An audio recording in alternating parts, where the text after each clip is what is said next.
Hey everybody, this is Rydo and we're back to Fallout 3. Let's continue. So, I'm still working on setting up backups on my computer, so it's running right now. So we may get some drop frames, but I don't think so, really. Um, for this game, let's actually talk about the game. We were walking towards Fort Constantine after doing the whole Oasis side quest. I've been trying to think specifically as to what the one change was in the history pattern that would have made this world this different from. Ooh, we finally found the second Enclave soldier. Um,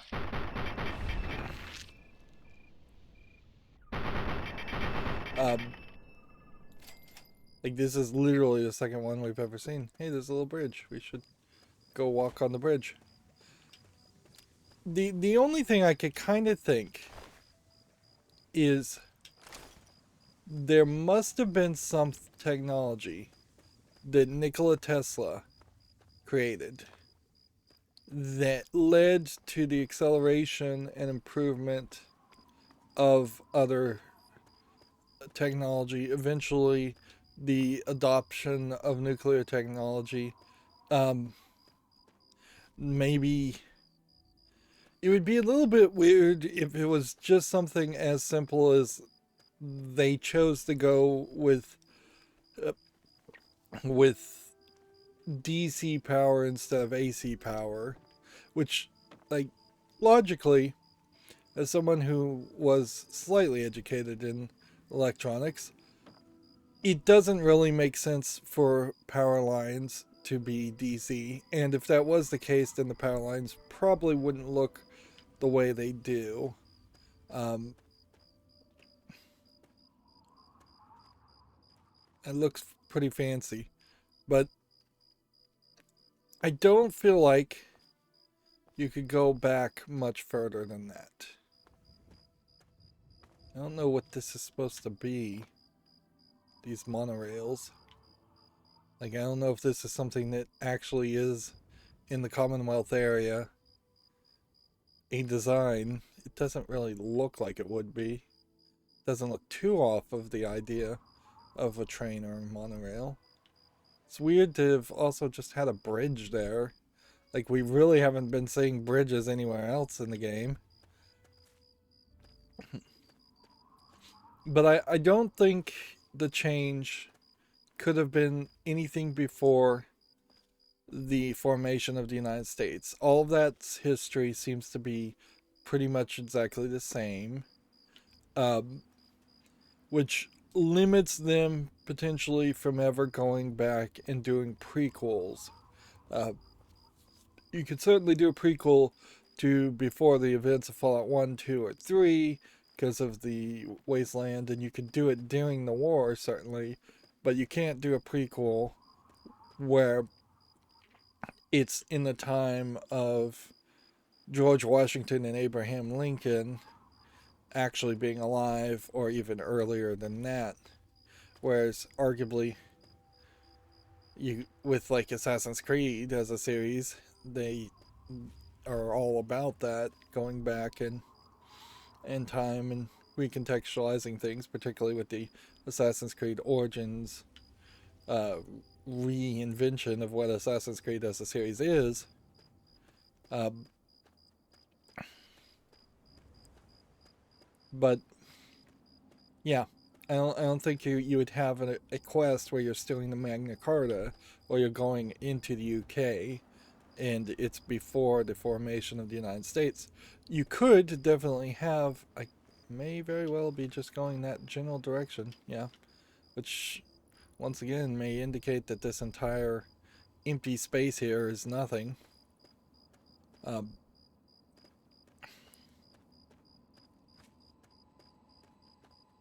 yeah, one would assume just by the layouts here that this is three-phase AC electric power. I think it's about um, well, each one of these insulators on the side actually is rated for a certain amount, so you could kind of count this and do some calculations and figure it out. But I wouldn't be surprised if you're talking 10,000 volts higher, maybe even 30,000 volts. Um, and that AC just has way less resistance and voltage drop for long distances. Now, arguably, I would say in modern times, and even in old times, we should have had the AC technology then dropped to DC with a transformer built into your circuit panel in houses. Particularly with modern times, almost nothing actually is running on AC. The things that are running on AC are often the special connections that are 240s for a heater in a clothing dryer,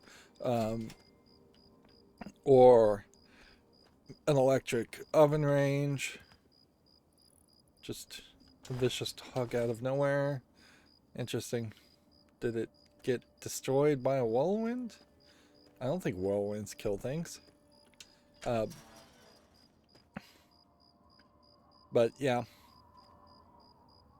I, I, let's see. A microwave probably still runs better on AC. Uh, Engines, motors, um,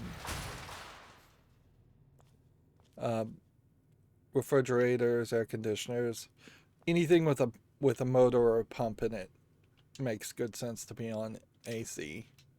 Uh, but with everybody at this point really needing to have LED lighting for everything, and with most people connecting computerized technology, whether it's a cell phone, computer, TV, like almost every other gadget has a transformer built into itself, um, to get down to a lower, at maximum, I would say most devices at maximum would use 24 volts DC.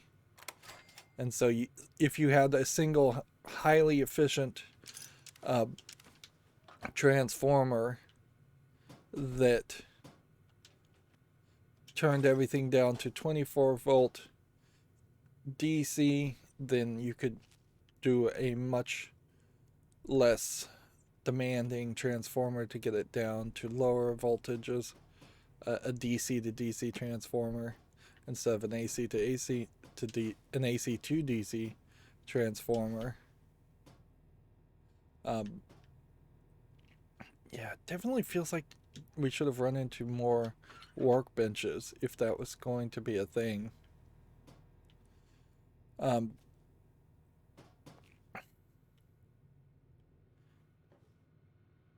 but also there's, with USB-C in particular, if you could go back and build everything that way to use USB-C, everything could be running off 5 volts DC or 3.3 DC volts DC and asking for more wattage. Um,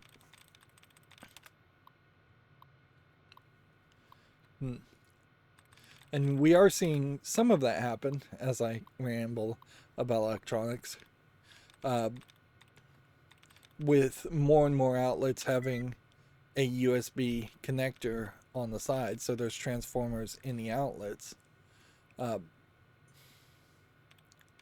But yeah, a whole home DC unit for most outlets would probably be the way in which we see things go. Plus, since every single country has, I just guessed there, by the way, every single country has their own different standards as far as the plug outlets um, and the voltage and frequency in which that voltage is given. It's really a nightmare because there's no international standardization. And of course, it would be really hard to convince people in different countries to adopt a standard. I think USB-C has the highest chance of success there.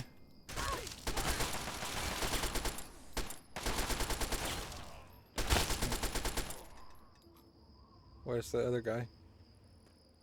He got his head blown off.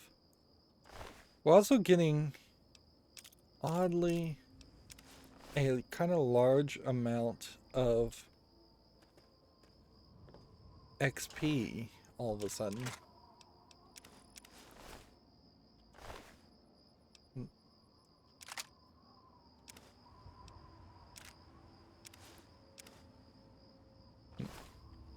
So they will just constantly, like, we've already gotten that note multiple times, but they will just constantly give you that same note. And I guess if we are seeing that power stations can be the source of, if power stations can be the source of the fast travel locations, then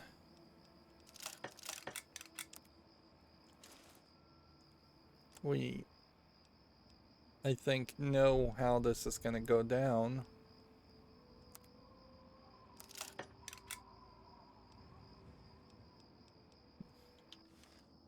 As far as the locations that we have yet to find. And those guys are only attacking us because we didn't blow up Megadon. We effectively either curse yourself with horrible karma and play as a bad guy, which they desperately wanted you to potentially take that option, or by blowing up Megaton, or you curse yourself for the rest of the entire game, including the DLC, to just be occasionally attacked by Talon people. Here we have more spray paint, which, boy, does it feel like there should have been more of that.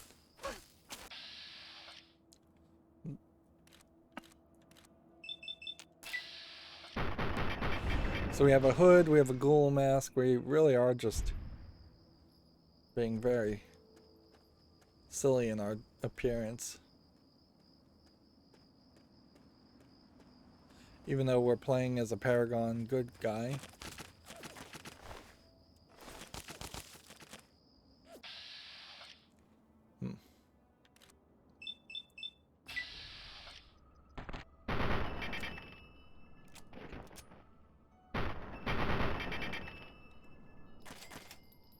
Interesting.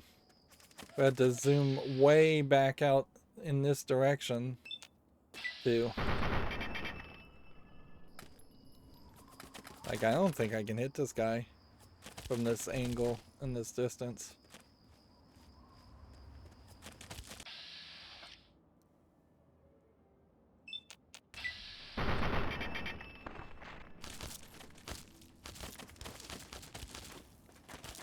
This might be like the first instance in which you actually need to have the sniper rifle.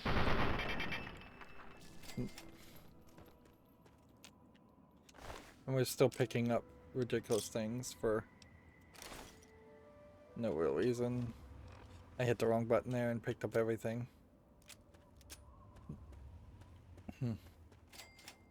Yeah. Satcom array. Is this for Constantine or... No, this isn't. This is a whole different area. It's a whole different thing. Which I guess this is going to be an experiment in a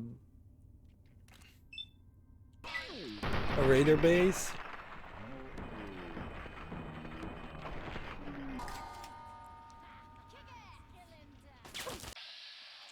I feel like if you had negative karma, you could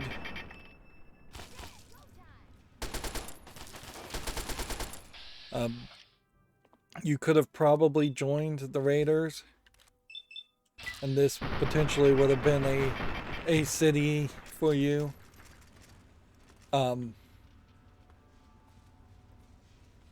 Definitely feels like the game wants me to level up for some reason. Or maybe what this is really showing is that I have leveled up past a point where they're throwing slightly harder enemies at me, and I'm just not really recognizing that because of the fact that we are playing on very, very easy. All the raiders, though, clearly look like they're cannibals, clearly feel like they're the bad guys. When I could see being called a raider, potentially, and not being that bad of a bad guy. Not really doing anywhere as much negative things. I almost wonder if I'm starting to see more of these lawnmowers, also because, not because I've actually been, they are always there, but because there's some like procedural generation of items. I don't really believe that to be the case, though. You have kind of an inconsistency with the drugs. It would make a lot of sense if the raiders were the drug dealers, were the drug users, in particular. If that was a major part of their characterization, which really then you would have you need to give them a name or have several different factions of raiders with different palette swaps, color swaps on their outfits,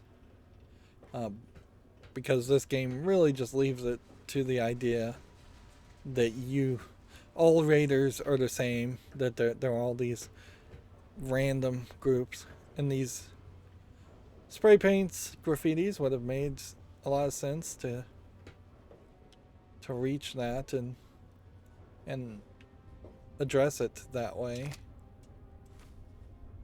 make it feel like that was the case, but not so much.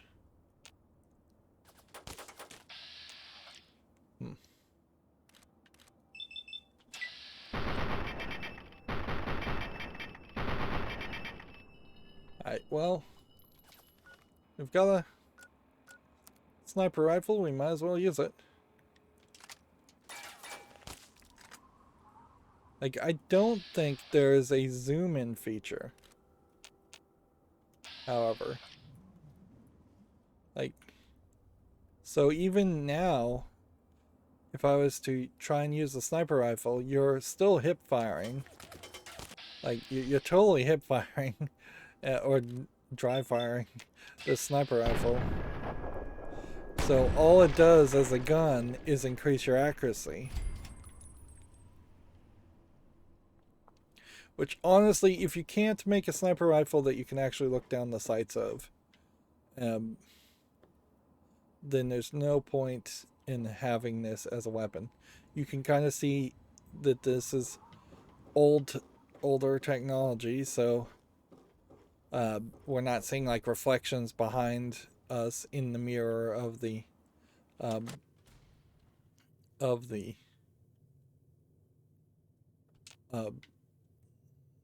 glass. Like, it's just blackness and some light effects, where you can definitely see that there's not really a lot of value here. It feels like if there's a quest or something around this, it's going to be something that we would have had to unlock, and I suspect there actually isn't a quest. I suspect I had to come in here, then come down this way, and then back down through here.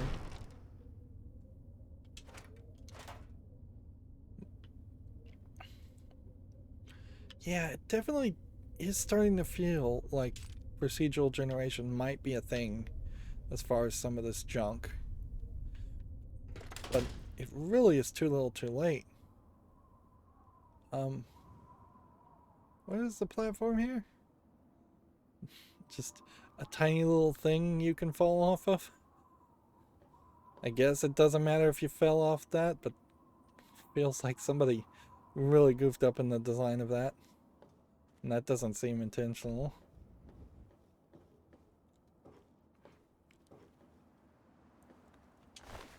And we may very well find that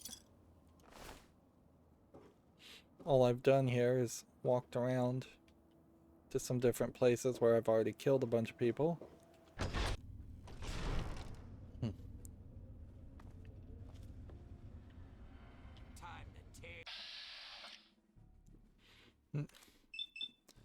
Definitely doesn't feel like there's any deep lore or storyline that you're going to unlock here.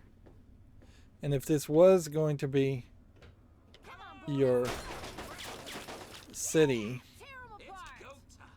which it feels like this should have been a city, honestly at this point it's going to be just like the vampire city, but even worse, because at least in the vampire city there was a shop.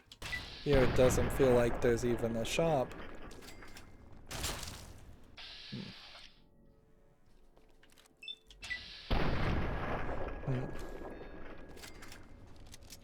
Now if I had enough bullets I would consistently use this sniper rifle, but unfortunately I just don't. I have 220 bullets and I didn't sell sniper rifle bullets.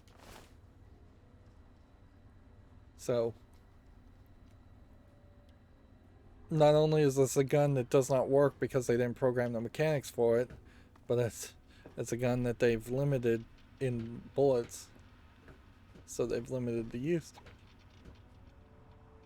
Like, then kind of clearly this is something that should have been left on the cutting room floor in favor of making the stories better and like consistently run here. There's an interesting visual comparison here that teddy bears are the opiate of the masses as much as drugs are. That they're selling teddy bears to kids potentially, or adults, and as well as selling drugs. At a certain level too, you can't really blame anybody for selling drugs in this world.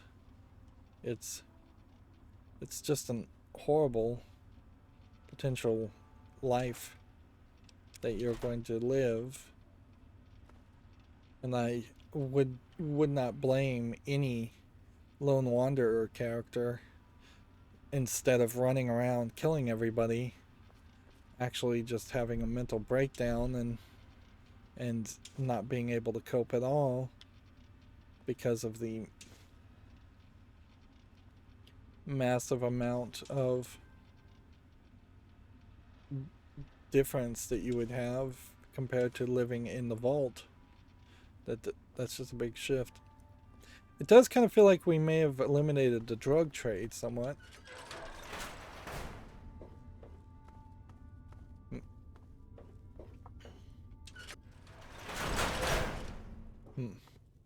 I thought that was gonna take us out. But nope. So we went over. Now we're going. Now we went under.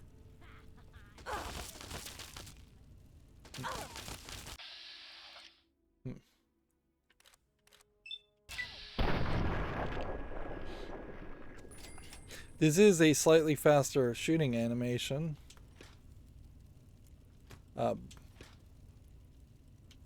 With the sniper rifle. So I would stick with it. There was something else I thought about that I wanted to kind of talk about. It's kind of ridiculous to keep on picking up lunch boxes. The Enclave armor, Brotherhood of Steel armor, the power armor in general, it it's an interesting contrast in the fact that it's not it's not coming from the real world creation of armor like stormtroopers in the Star Wars movies. In Episode 4, New Hope in particular, the budgets would have been low, so those stormtroopers designs were somewhat reasonable in their creation, somewhat easy to make. And there was, in the depictions of the stormtroopers, always a very large number of stormtroopers, an entire army of them, compared to the power armor we see here. This is not too far off from in the one section in Skyrim where you have a corpse in a coffin. So they're literally coffin raiding. And so it comes from a different perspective, certainly, if you were going to try and cosplay the power armor and such.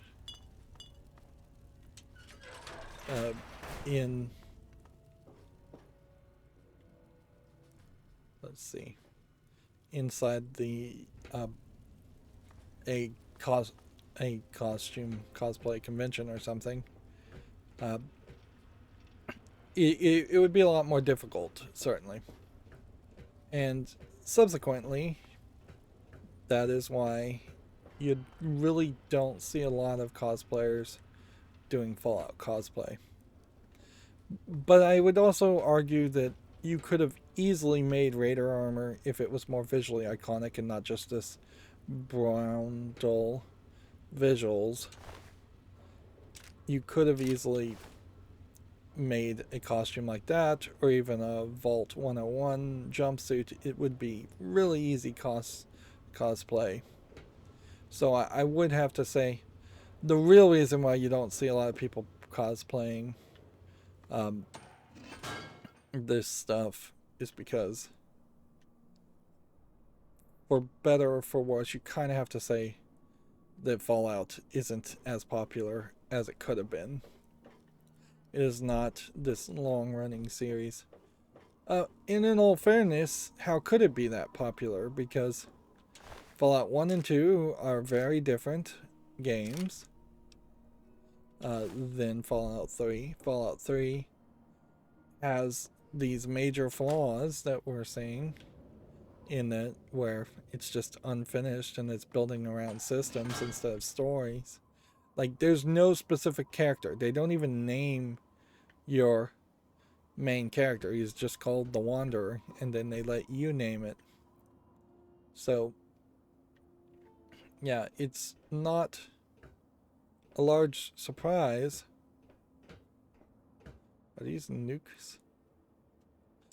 Mini nukes. Interesting. So, it definitely was worth it to come up here, I guess. Of course, they really want you to fall to your death.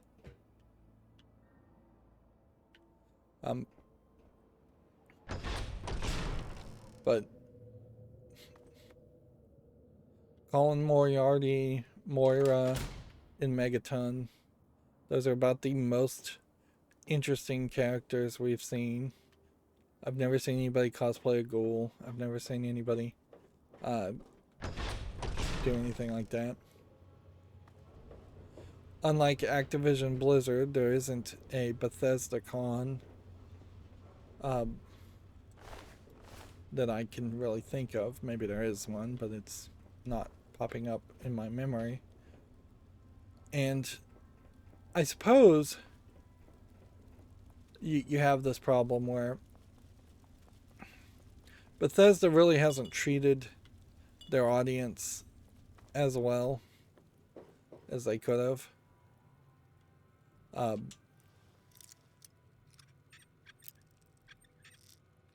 Like they take way too long to actually make a game and release a game. We are almost completely out of bobby pins.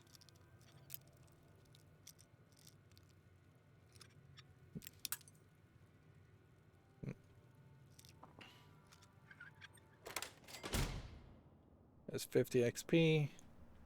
Let's jump back in here. And let's hack this machine for some more XP.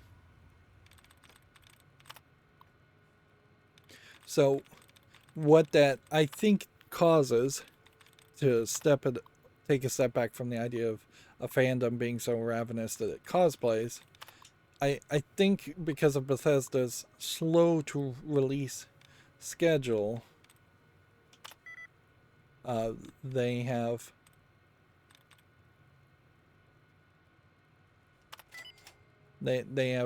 never been able to keep anybody other than the most hardcore of fandoms, which would still get you cosplayers, but you need like a percentage of people there, and I just don't think you hit that percentage mark. Interesting that they were digging up corpses that were buried here. Yeah, I just don't think you have that groundswell of fandom from these games because you're not keeping enough of the casual players around long enough.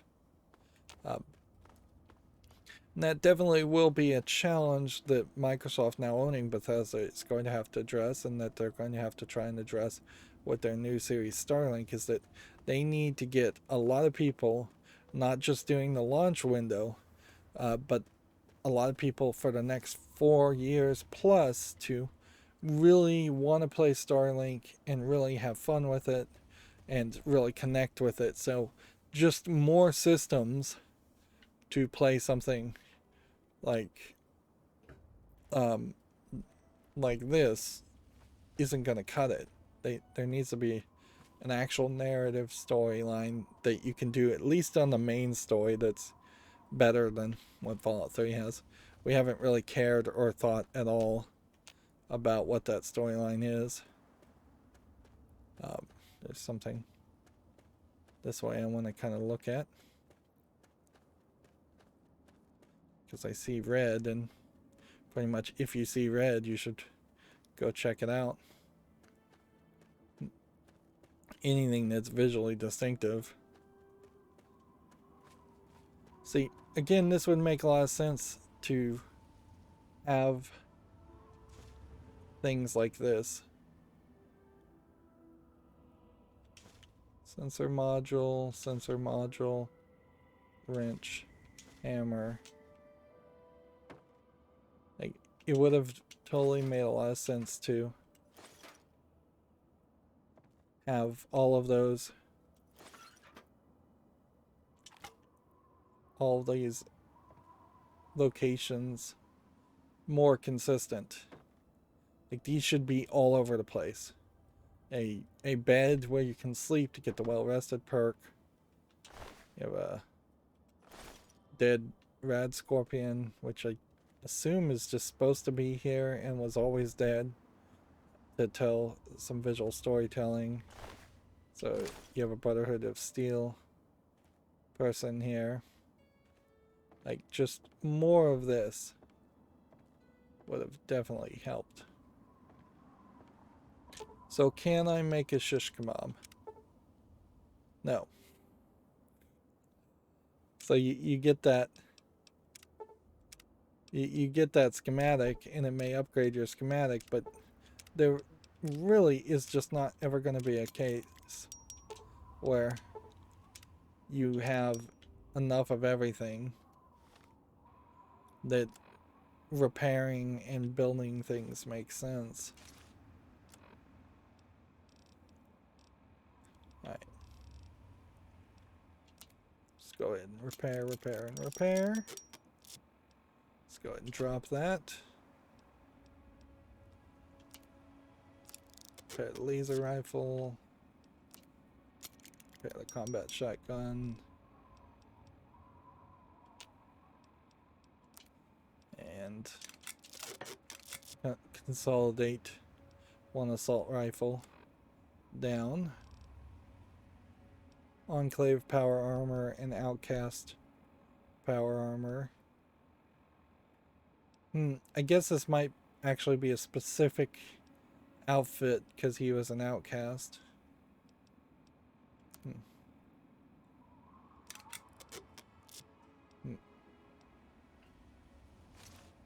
But we still really can't do anything other than use the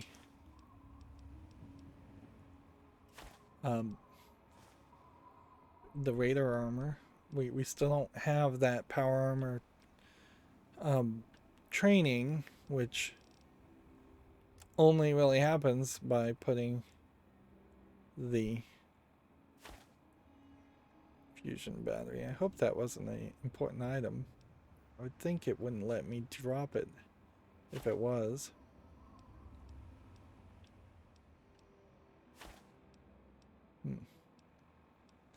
Well, also uncertain as to like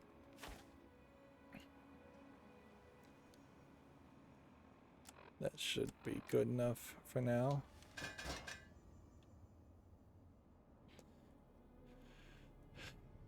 Yeah. Now back to the map. Which it definitely would make more sense for there to just be a mini map. This little radar system doesn't help enough. And the good news with a modern game is you have higher resolution, so it totally does make sense to put more things there. Hey local, shouldn't you be banging rocks together or something? No time to talk to your type, local. Alright, so these are Brotherhood outcasts. And they just don't want to talk to me at all. Definitely feels like there's a lot of different ways to get around here. I do question how the ghoul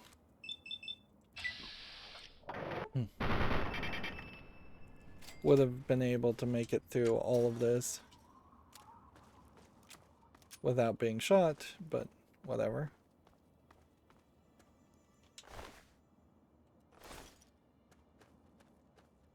Okay.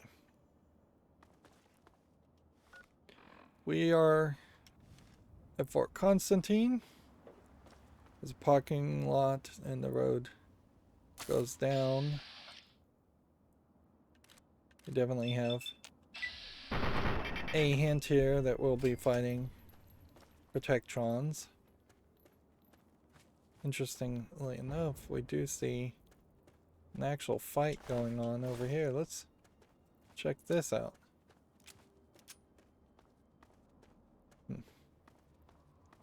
Now, you were supposed to follow the ghoul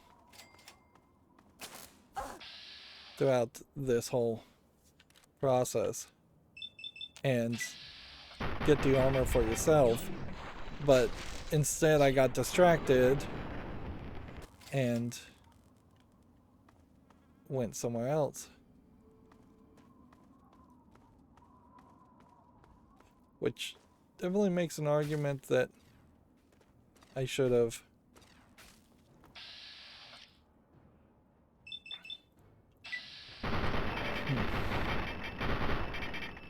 Wow. Mr. Gutsy.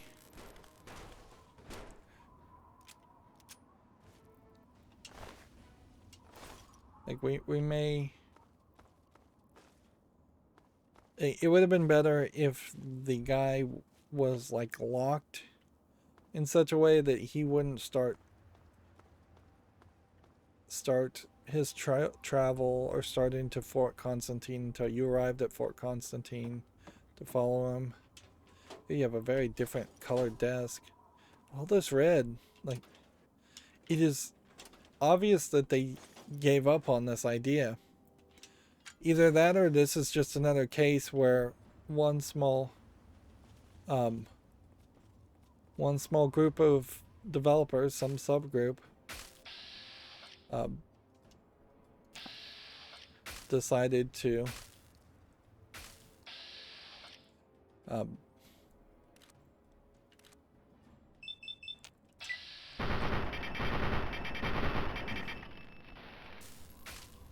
let's go back to the sniper rifle then. Yeah, I wouldn't be surprised if this is a case where a group of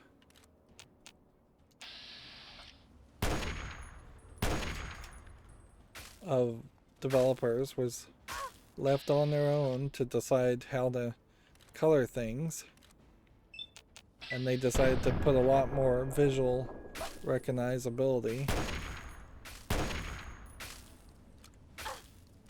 Mr. Gutsy is not a specific character, obviously.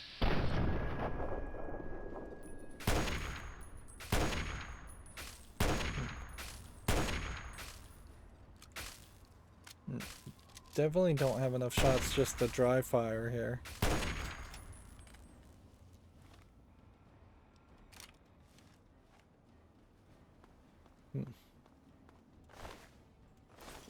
Yeah, I almost wonder if it's not just visual glitches and the rest of the game was supposed to have more of a color palette than what we're seeing.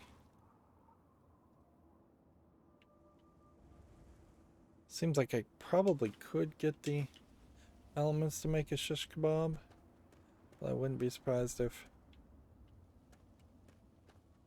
I'm gonna end up having to drop those elements anyways. Make a lawnmower blade, and then leaf blower. So we have the CO's quarters here. Reward book.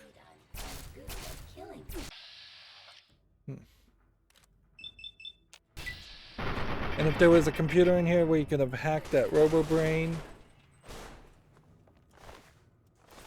you would have needed to have seen that computer and made that that decision earlier. I don't think there's ever really a story here where the robots went crazy and out of control and killed a bunch of people. I wouldn't be surprised if the actual start of the war was something along that line. However, what is so incredibly radioactive in this room?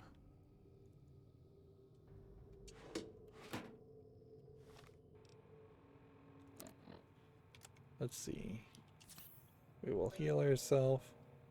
And we've got no real problem with rads.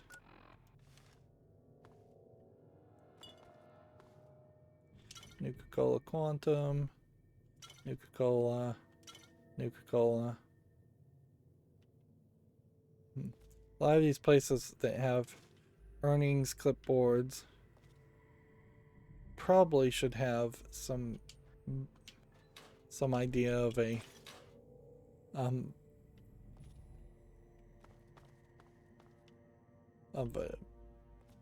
note on them instead.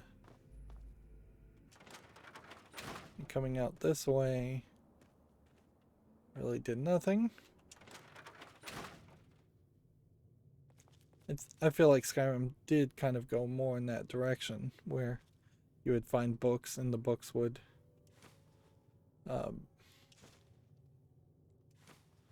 have a note in them, something to read.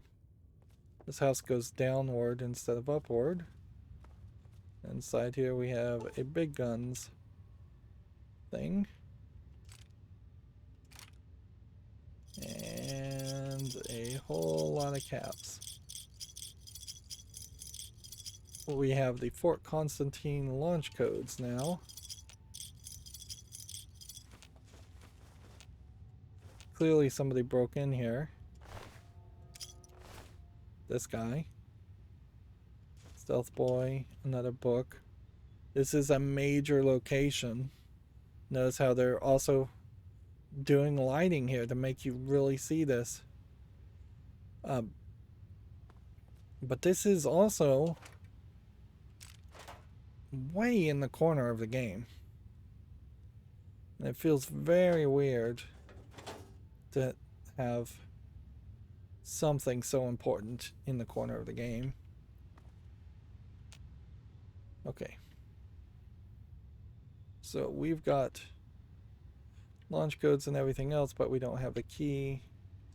This guy doesn't have the key on him. It's not in the safe.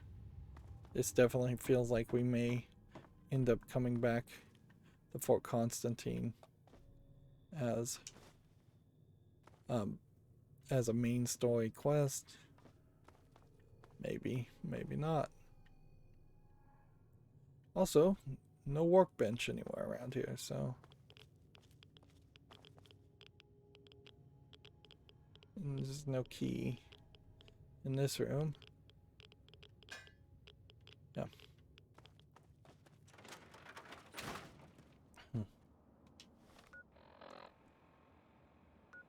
So that's the CEO's quarters.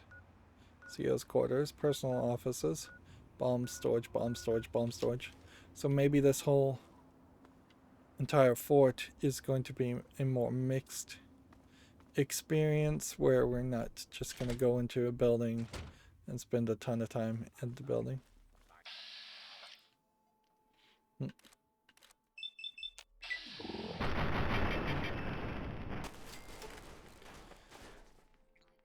What it feels like should have happened with these robots is that you should have been able to get a perk that would have given you a high enough stealth, or just your stealth in general would have really affected like how much, yeah, your stealth in general may have really affected how fast these kinds of robots could lock down on you and start targeting you. And that way you could hear them coming a lot faster.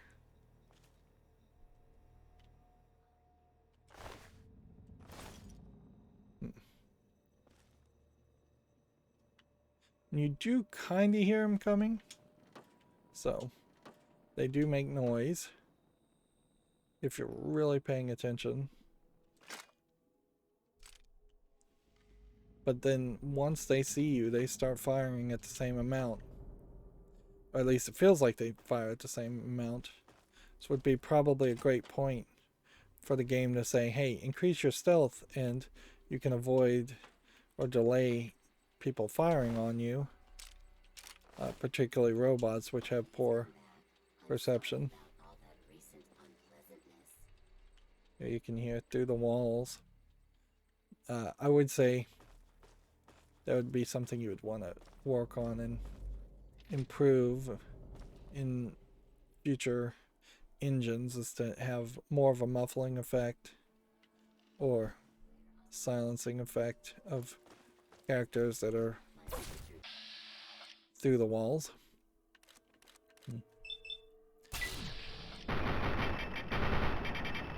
It definitely feels like there should have been a quest here that also explains that there is some faction of like raider scientists that are mad scientists that are kidnapping people and putting their brains in robot bodies, in the Robotron bodies. That would explain where the brains are coming from and what's happening there. Even the area we were just at, where we saw the them digging up corpses. If you told me that they found a way to dig up corpses of humans that are very, very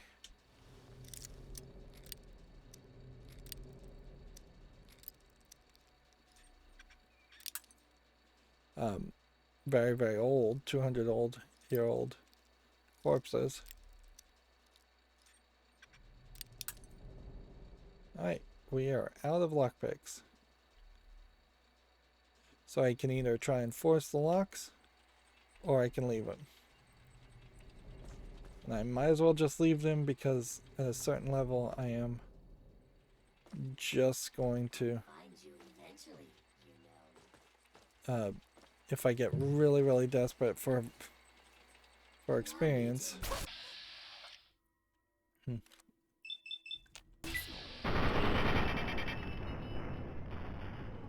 Yeah.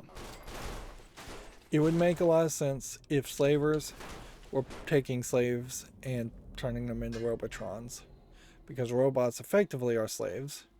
Anyways, you can definitely look at them from that perspective, particularly if they have a human brain in them, a conscious mind.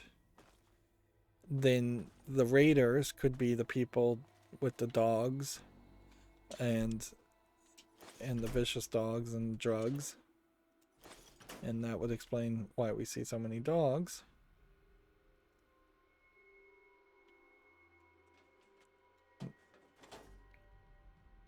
And then super mutants definitely are the ones making the centaurs somehow.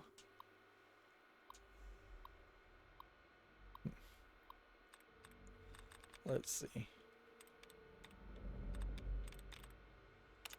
Planning. Like at this point you can pretty much just guess 3 and your odds are so high without even having to think. Let's see, no targeting data. None of these system information things ever matter.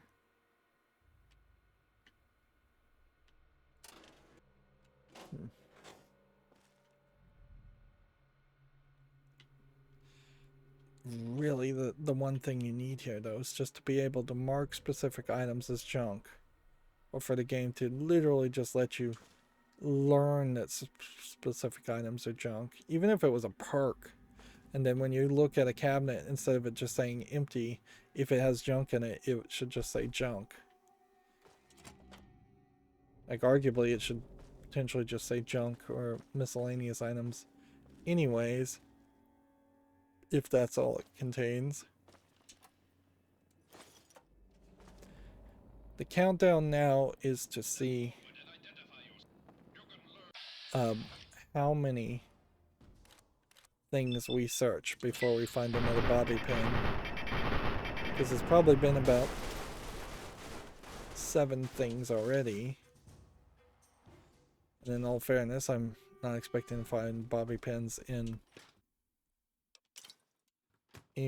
empty items.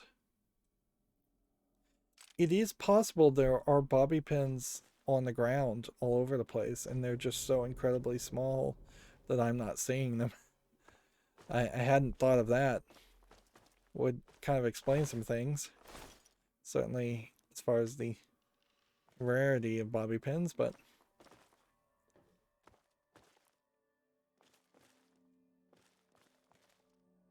if anything, it's almost a intentional statement on sexism in the workplace and just how many men versus women would have been working at desks,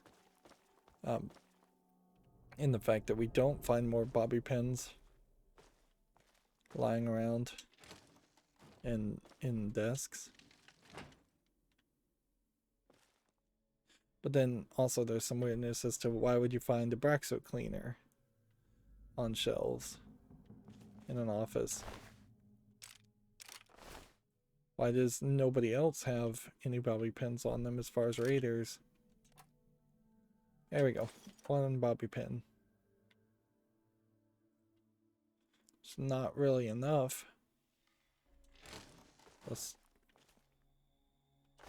There you have a feral ghoul. I wish there was a way to craft bobby pins using darts or something. Like, it would make a lot of sense to say you could use darts instead of bobby pins, but they're way less efficient. I'm now just picking up lunchboxes willy-nilly. So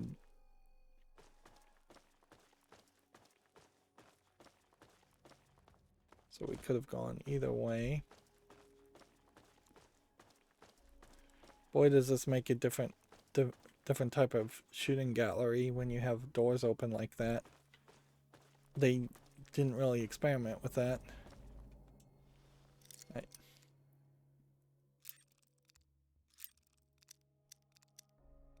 Let's see.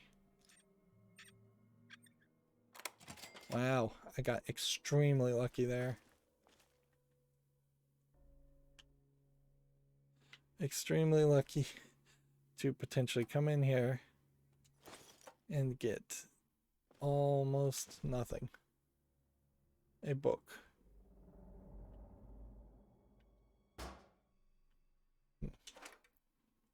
Some pre-war money, which we still have yet to see if there actually is any value in pre-war money. Now we're over encumbered.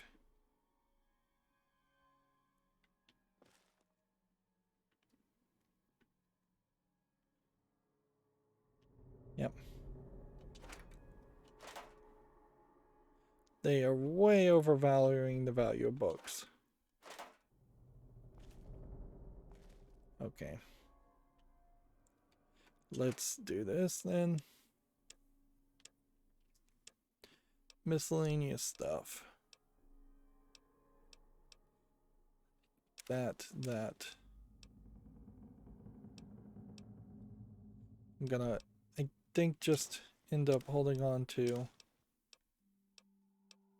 Interesting. This one pre-war book just feels like it might be a special pre-war book of some value.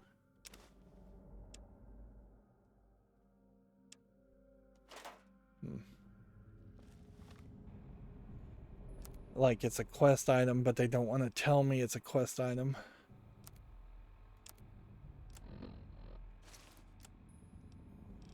Can we further repair things?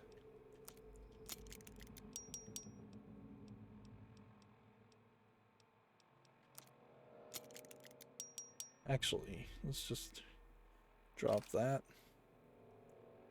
And drop that. Frag grenades and frag mines are not really that useful. We're maintaining a really high care and level of care here for not a great reason.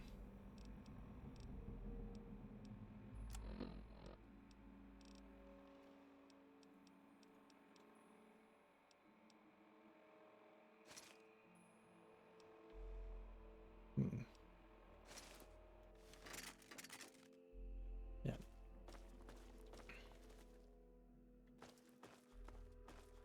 I also suspect we will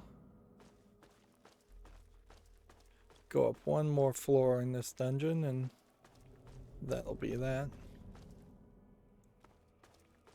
Wouldn't be surprised if there's just straight up a door to the exit up here. Yep. That's exactly it.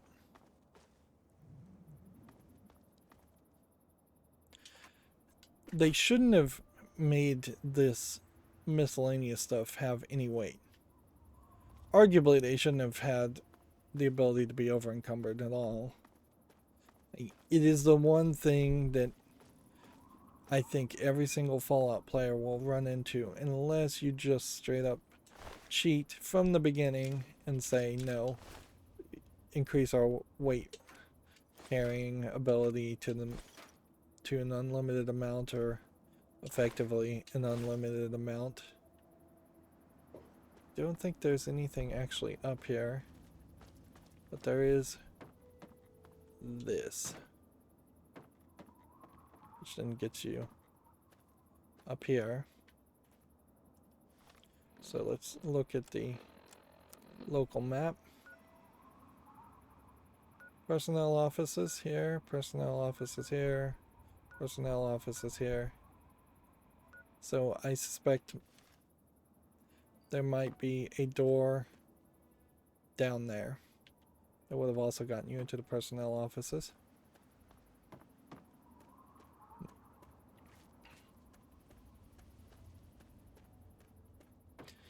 This is a much better way to do it too. Why did they not learn from these lessons, though? Like, it would have made so much sense to have more of these small areas and gates in general make a nice visual separator. Like having more of these small buildings, come into them and finding that there's basically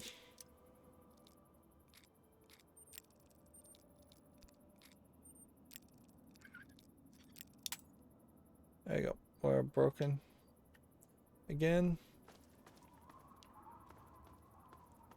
Like, yeah, going into one building, investigating it, coming out, going into another building. 10% chance if I force the lock. Okay. Well, I see that there's a couple more doors up there.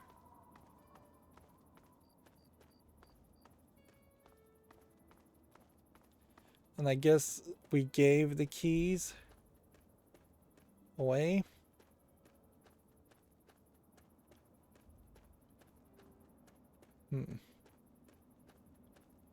We may very well just have to save scum here.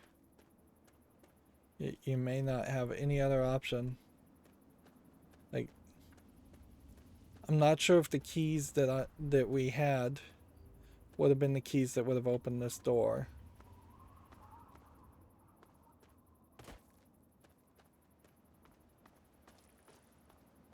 Okay. It's also a question as far as just, are we going to get experience if we force a lock?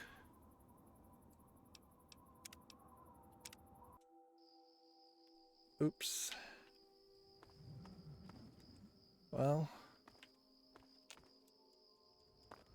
that's gonna suck. Let's try that load again.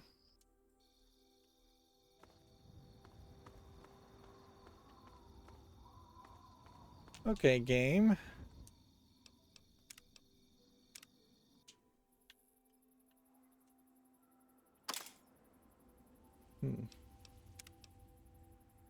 I suppose if we can just hit A real fast. So A, lock. Wow, we really are highlighting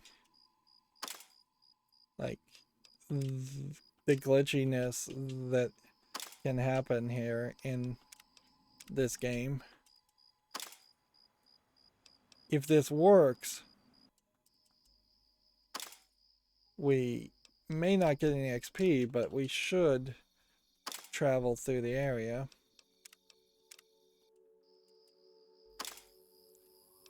So 10 times potentially.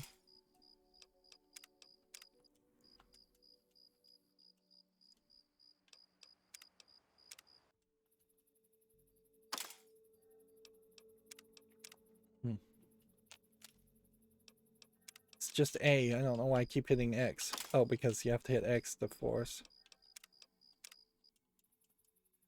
And this is a scenario that we're now showing off that I think a lot of players who just aren't ever going to be good, even though they've got their physical numbers and lockpick skills to 100, if you're just not good at the lockpicking minigame, I imagine you would run into this scenario a lot. And clearly, it's an afterthought to even have the ability to force a lock. And remember, my strength is at the highest, so if this was set based on any number or stat, it should be way higher than 10% that you should be able to force this lock. In the real world, I tend to end up having to drill out rusty locks way more than actually succeeding at being an amateur lockpicker. frankly, it's just I'm not that good at it, and most rusty locks or real world locks after a while are a lot harder to pick than some practice lock or a brand new lock. And I'm not succeeding here in misunderstanding the idea of the lock being broken as a good thing.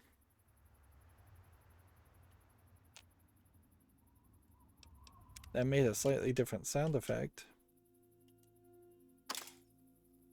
Hmm.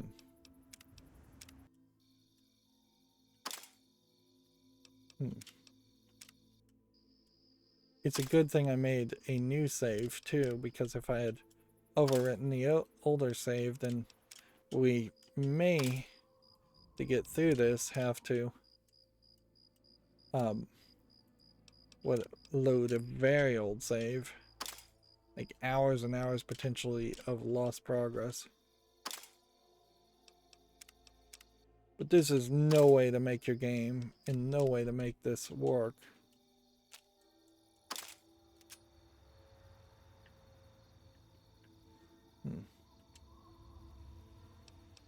Now it requires a key to open if it's broken. And I don't feel like every game in the every lock in the world has a key. I think that would be unbelievable. It definitely feels like I've done this more than 10 times.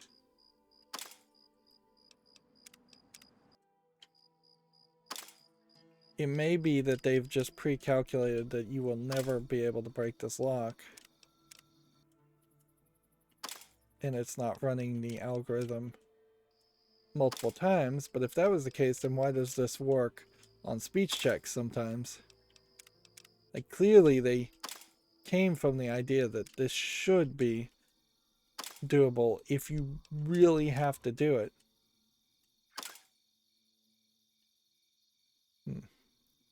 And then once again, that made a different sound effect, but still broke it.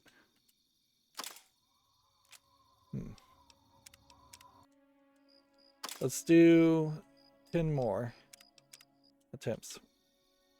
1,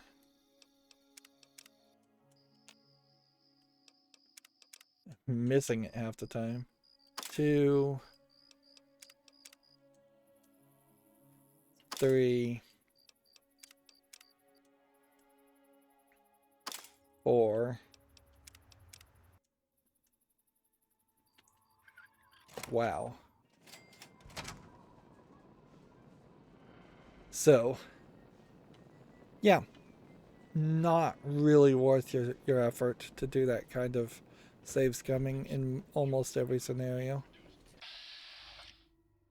Like, this being the slight exception because we actually felt the need to actually get in this building. Although, it may be a case that you really didn't need to get in this building, and we may find that there is actually Mr. Crowley. So interesting that the story started here. Interesting. We can't talk to him? Alright, well.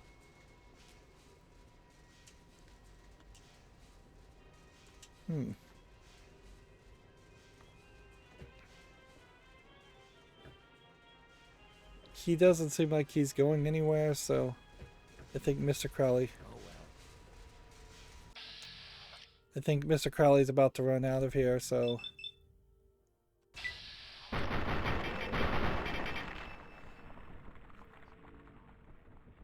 That's it for Mr. Crowley. Remember, he hired us to kill a bunch of people, so he wasn't a particularly good guy. Would have also been very difficult to kill him if he had gotten back to the underground. So we now have this special armor. And we need to actually look at it. Radiation resistance, damage resistance of 50. Which, yeah, that does seem good. But apparently I can't equip it because I need power armor training. So it might be better than some of these other armors. So we may now have a very high power armor, but unfortunately that's all we can say at the moment. We have these special keys, which I think will play a bigger role. I don't even know what he was shooting at. He seemed to have just been kind of randomly shooting.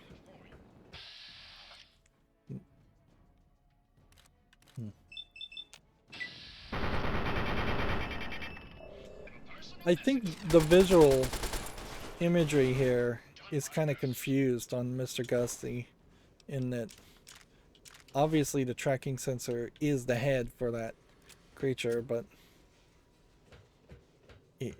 it's not made abundantly clear that that's the case.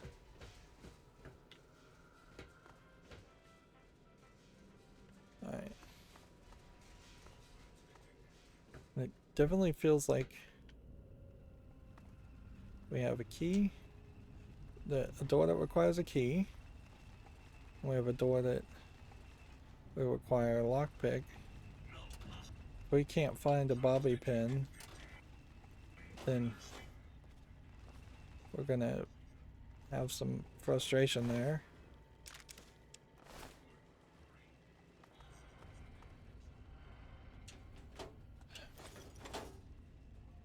I wish there was a perk that where you found significantly more bobby pins. And even playing on very easy, you see how that doesn't change.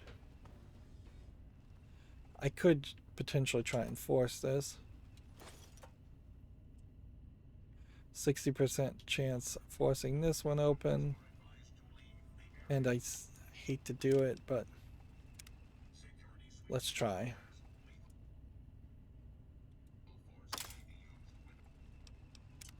I think we just did this. This time we won't get stuck in the ground. It does give you XP, so I guess we could force the game, force locks in the game if necessary. But I'd very much prefer to not have to do that. And this is once again an area that really isn't rewarding you anywhere as much as you would think it would.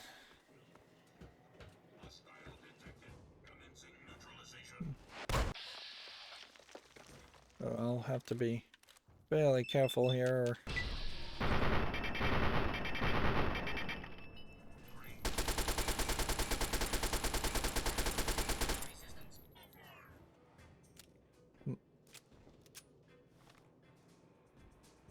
Let's see.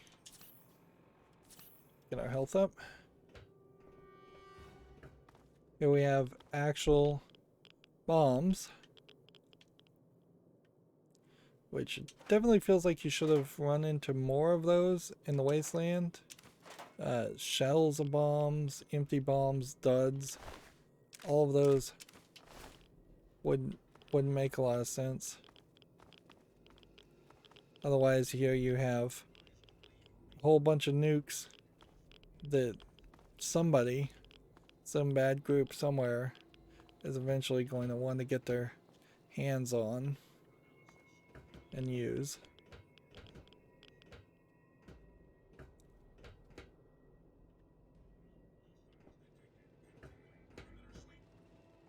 Door to the capital wastelands. Let's go out here.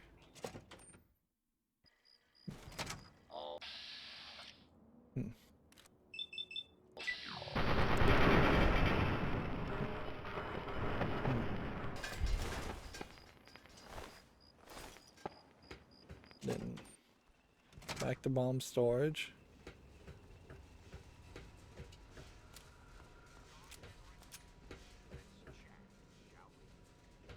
Hmm.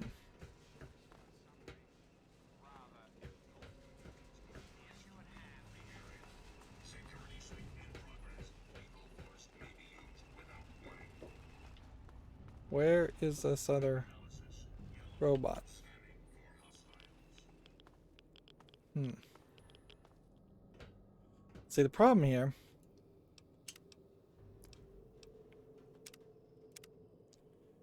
is now there is this argument to do this forever. Particularly on this side, because I'm not going to fall through the ground on this side.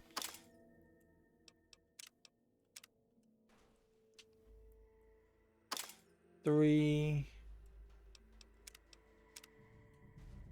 And if XP wasn't such an issue, there wouldn't be any reason to do this, but there is a reason certainly to do this because of that. I held down the X button there. You may actually need to hold down the X button. I hadn't thought of that. So next time we run into that scenario where we have to potentially lockpick something, this guy is behind this door and I need a key. I don't have a key. And this guy didn't have a key on him.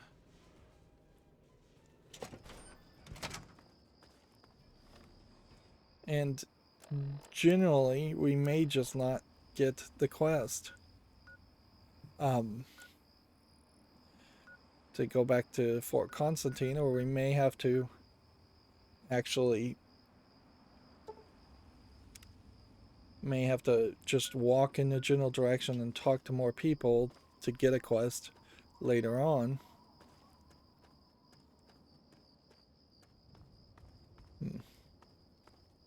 I really wish I could look at my bobblehead collection through the Pip-Boy. That would be incredibly helpful, because when we level up, like, we're going to level up fairly quickly too. Like, next time we finish a quest or even get like 180 XP, it'll be out in the wasteland almost certainly.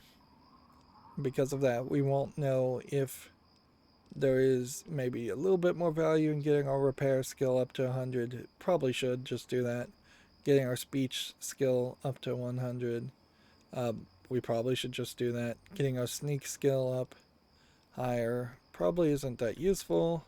I think more we just are going to still want to push things into energy weapons, and I could see an explosive up to 90 too. There's really no reason to get your bartering skills up unless bartering magically gave you newer items or better items. But I don't think it does. And then our local map. Yeah, unless there was something... it's not even worth it to walk back up there. I was going to say, unless there was specifically something I didn't see and the local map highlighted that would have been about the only thing that would have made sense. And yeah, we have all these keys and nothing we can do with them because they're still not the right key. There's...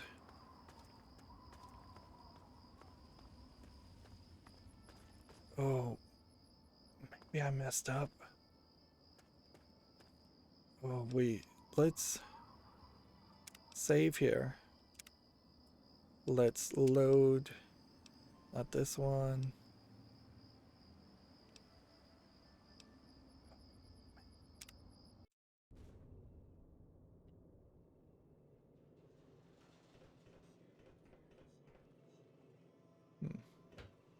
Not that one either. It would have to be this one. We'd have to load 41.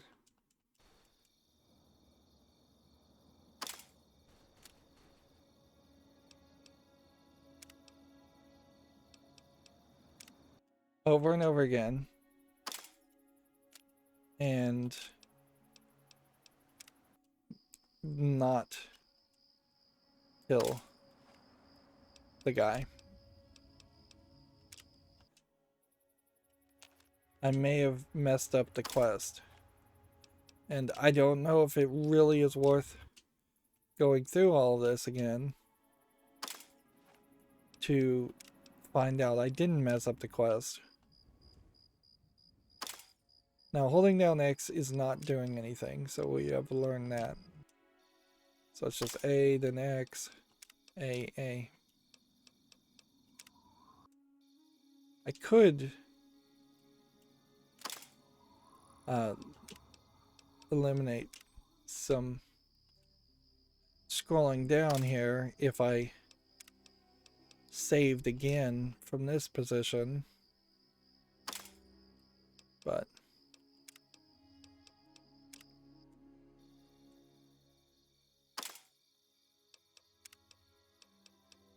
also if this works, then I need to potentially lockpick and force the locks on the other locks too. So I might very well just pause the video for that,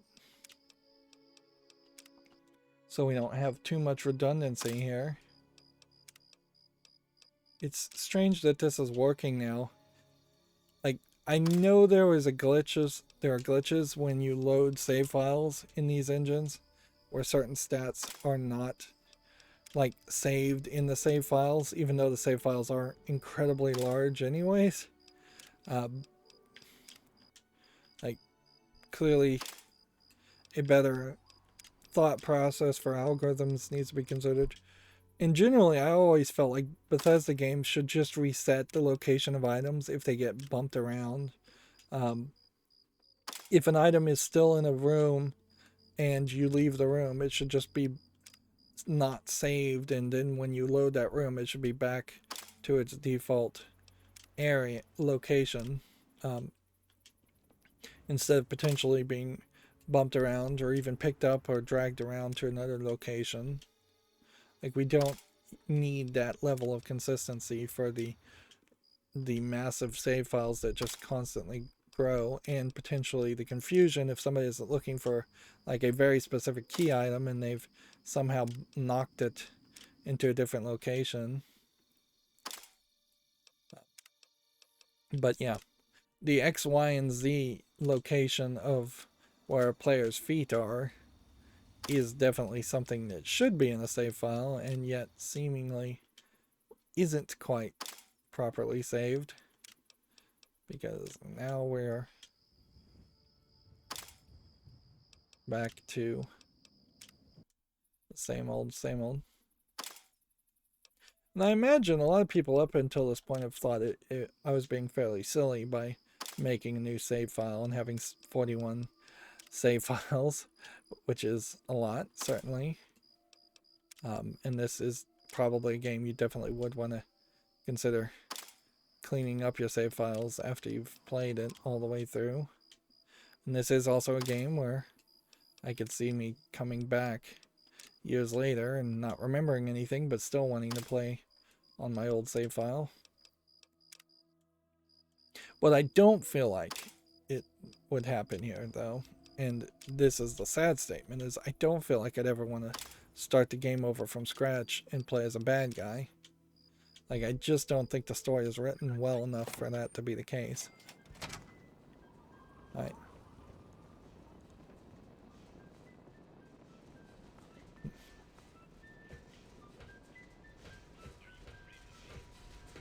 Where is he?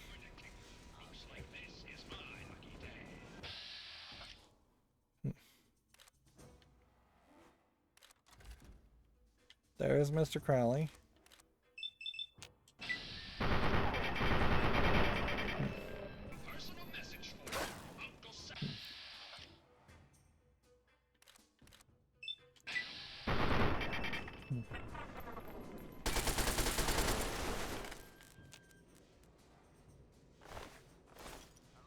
Okay.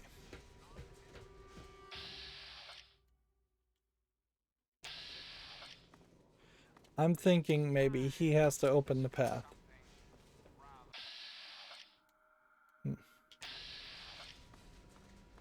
Or I missed him.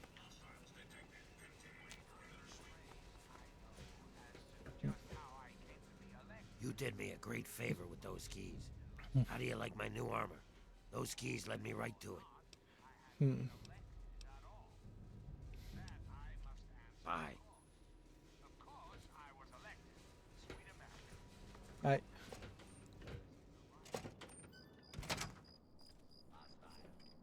So yeah, I just think I missed this quest. You did me a great... It's a place for ghouls. Bye. Yeah.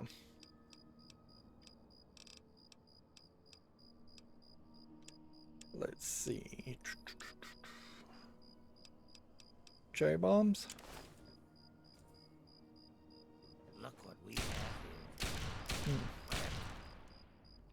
Alright, well.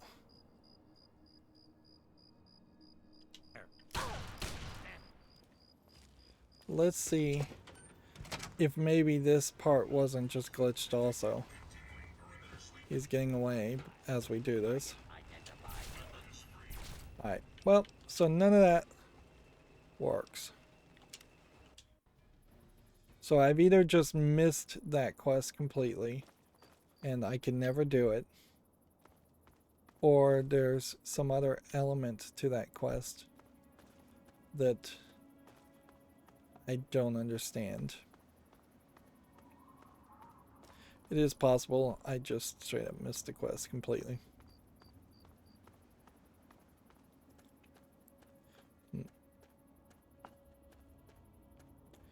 And that certainly sucks. And that certainly shows how, if they were going to hold him in that room so you find him with the armor, then why not just hold him in that room waiting for you as far as going down to the down further to find the armor and do that part of the story.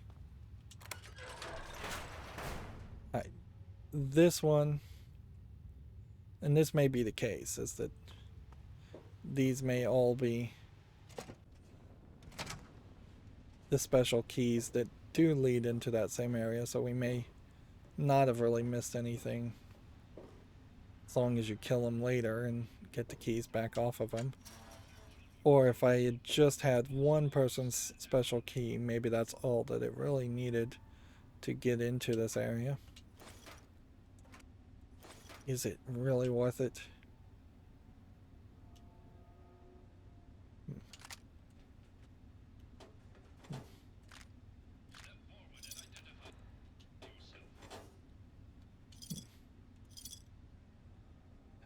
And yeah, we're gonna just constantly have this problem, aren't we?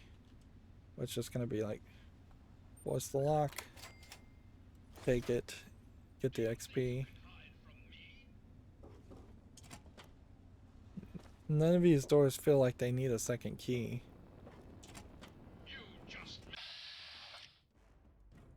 These Mr. Gusties make a little too much noise, or they talk a little too much. It's not that they make too much noise, it's that they talk too much. They just had a more generic sound effect, that would be fine.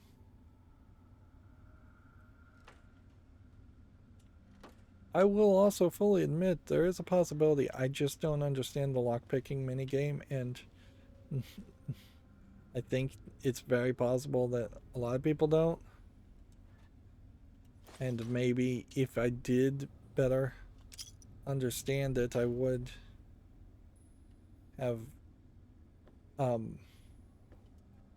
been able to not break a single bobby pin every single time. But they don't sell bobby pins in shops anywhere enough. We don't have a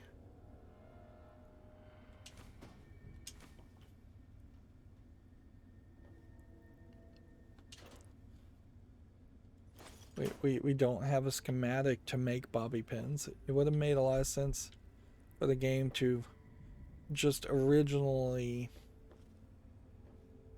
build into that system the idea that you start with a schematic to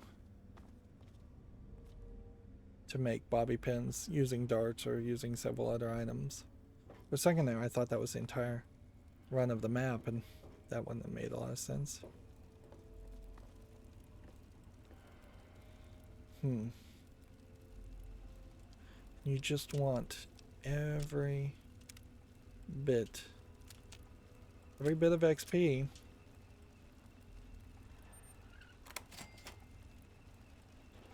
So you still want to play.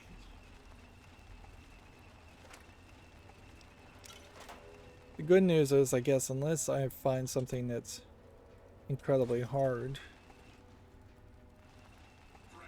to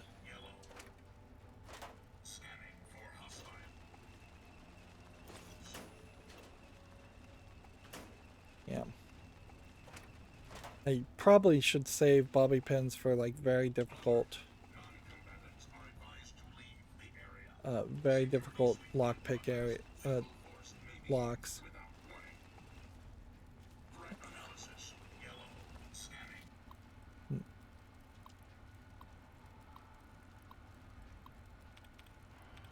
Alright, we'll start with confined. Find out that none of that is right. Which kind of means provides is can't be right either. Speeches. Finished. Wow. I would also say I don't understand this system either. Let's see, reported. It's 4. Which probably eliminates Saturday as a choice. Yeah, I tried Banditos. Panicked.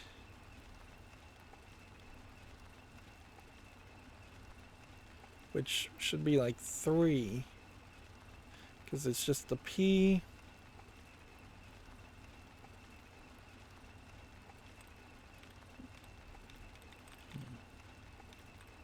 But there kind of aren't any other options, so kind of has to be panicked. Are there even more than 4 options to pick from?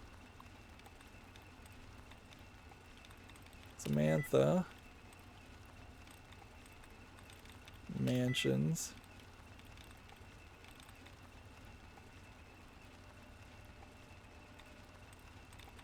Progress and darkness. Yeah, there's, I think, always 5 options, and 4 of which. So, honestly, if you just picked the one that is closest to another one, that would eliminate 2.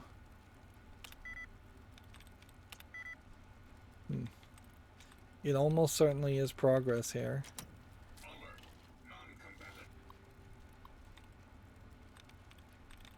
Troubles.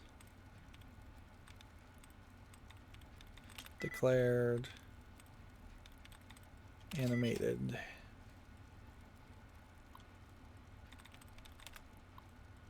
We're spending a lot of time on these things. And then let's come over here and get this sentry bot shot as much as possible.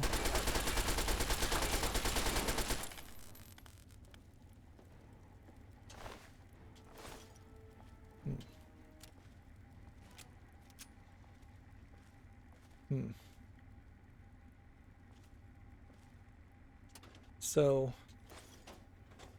if this is the same area where the armor was,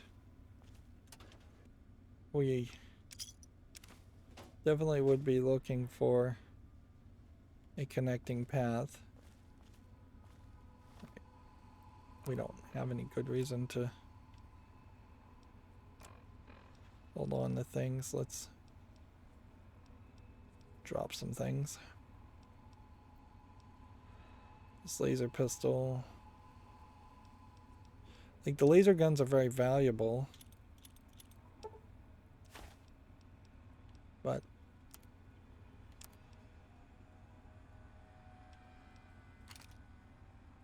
that's all I would really say about them, is that they're valuable. They don't really do anywhere as much damage as you might think they would. You would expect a laser weapon to effectively be one of the highest items as damage items that you could get. And are we just not getting bobby pins? Finding a couple books.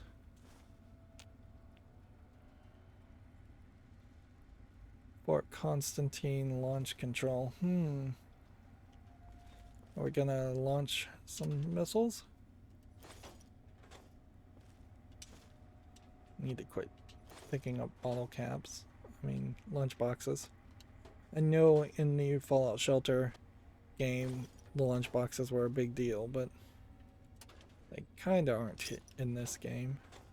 Other than the fact that you can make bottle cap mines with them and potentially sell the bottle cap mines for more. Like, I don't even know what we would do here. We have a password. Launch IGBM. I don't know why I would be launching an intercontinental ballistic missile.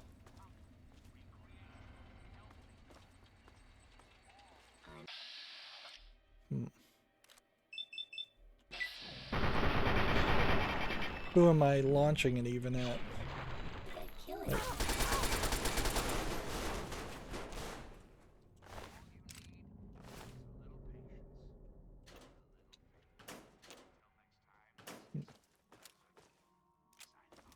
let's make a save here. And let's just see where we would launch it.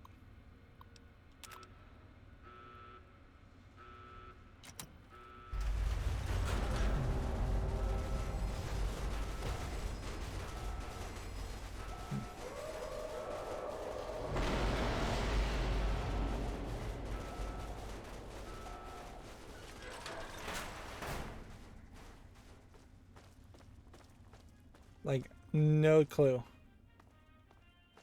where that just launched it. I may have just blown up something. It doesn't feel like it gave me bad karma for doing that. I feel like maybe that will open a silo somewhere where we could get into the silo and find something.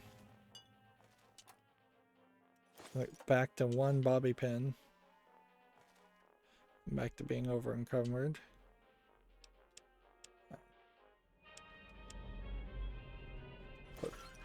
No.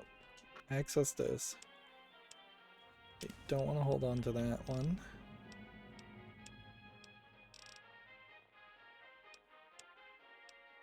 And what else are we holding on to? That.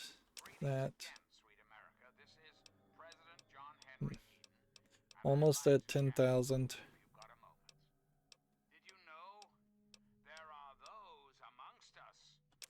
Get rid of that. Scrap metal. But just holding on to the power armor, we just needed to have fast traveled is what we needed to have done. And these bottle cap mines actually aren't even worth that much.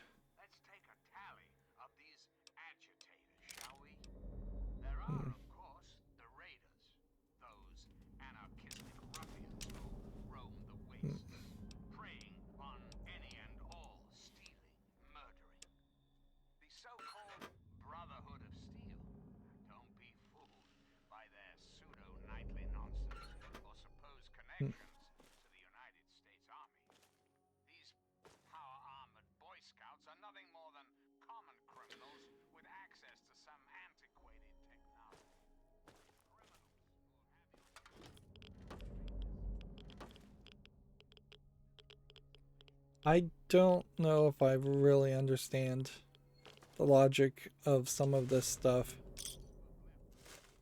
being radiated. It doesn't feel like there's a real reason for it to be that way other than they just want to remind you that there's radioactive locations. But then the reason that there are radioactive locations definitely feels like it only exists as a potential way to create barriers in which there are areas people can't access. That being said, they haven't really even used that. Like, I was expecting every direction we went, north, south, east, and west, we would have run into uh, massive radiation walls to stop us from going any further. We haven't really listened to this guy in the same way we haven't really listened to anything else that anybody has said on the radio. But yeah, he's definitely making the pitch to not side with the Enclave or the Brotherhood of Steel, but instead, or not side with the Brotherhood of Steel, but side with the Enclave.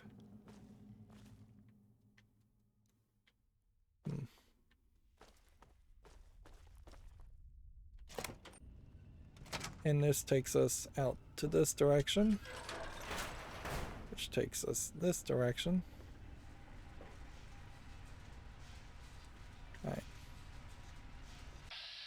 Let's go ahead and take this guy out.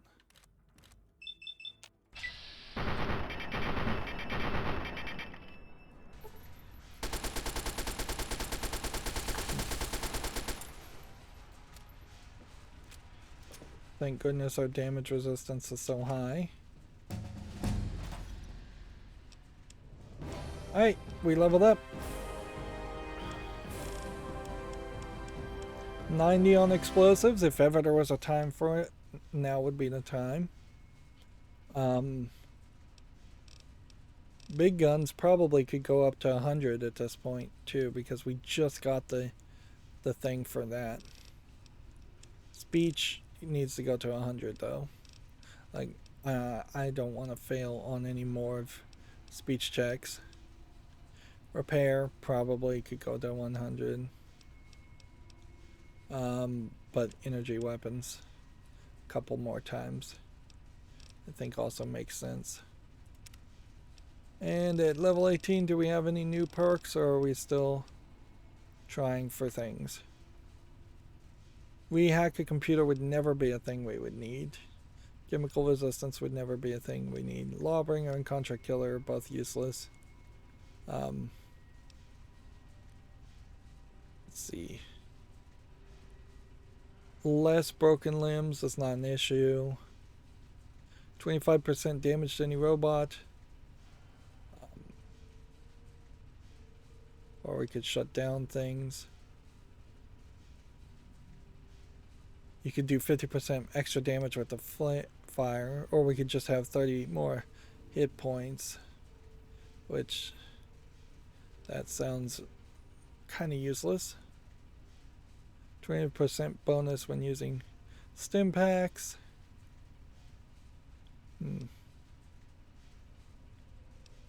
Level up again. No, I think you go with the big guns skill here, and you just level up big guns again. Like, there still does not really feel like anything else makes the most amount of sense. Almost Swift Learner would make sense, or intensive training would make sense, but we know there are later perks that would change that. 5 in science and medicine doesn't make sense. Yeah, I think you do size matters too.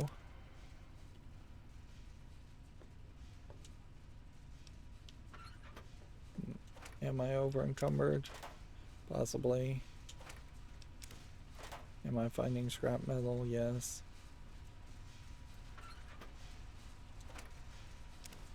Are we getting to the point where scrap metal stops being an important thing? don't think so. So, warhead storage key. And this was Tara. This was the one person who didn't make it out of the group, who had all come together to investigate this area.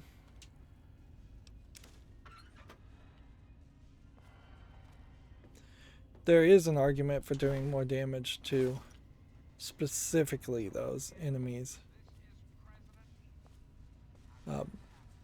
But let's see. Save. New save.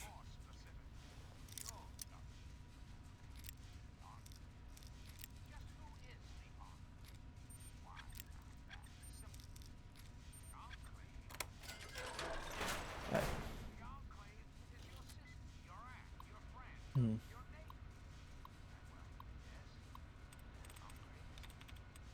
Inaccessible is one.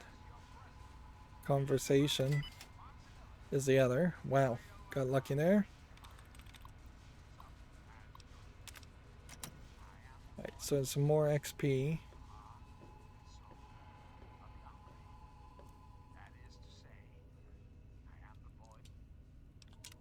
We will just overwrite things.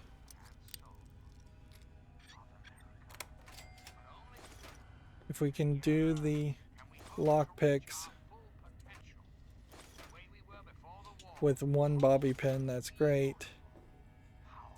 I feel like I've seen speedrunners that had 5 or 6 bobby pins, and that was the entirety of what they needed.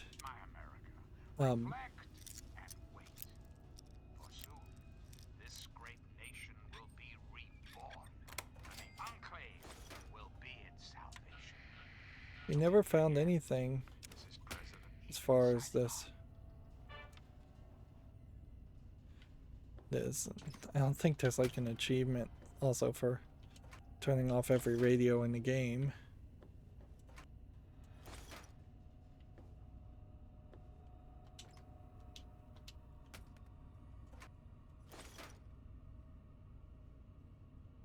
But this definitely is not the case as to how I really would want to play this game, where I'm going to have to save in front of every lockpick scenario and just hope I can work my way through. We'll definitely need to go to Megaton after this.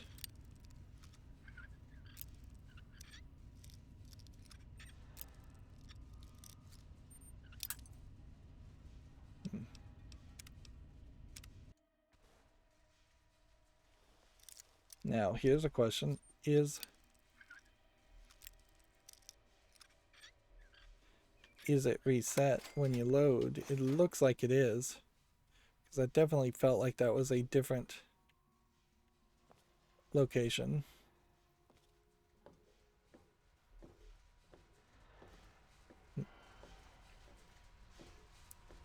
We'll also have a problem here if we're over encumbered, because we won't be able to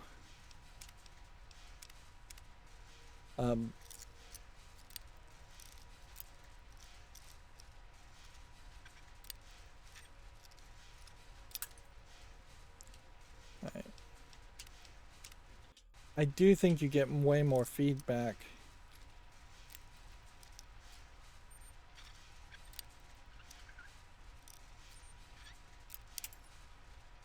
Like using a bobby pin than what you don't get.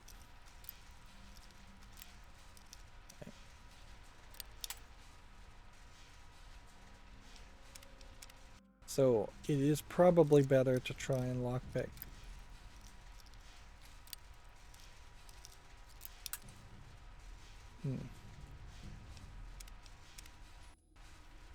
With the bobby pin.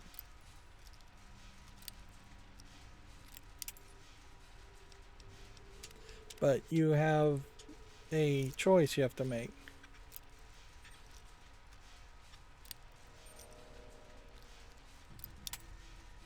as to will you go left or will you go right. And I imagine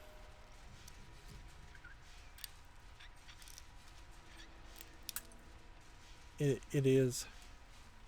There is probably a system here where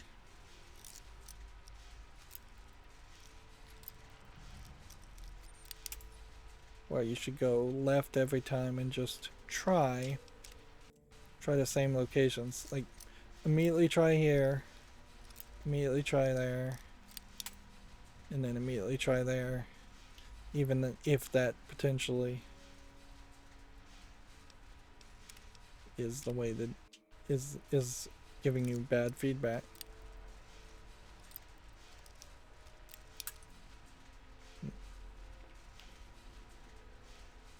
I feel like this is not supposed to break as well as it does, and that using the keyboard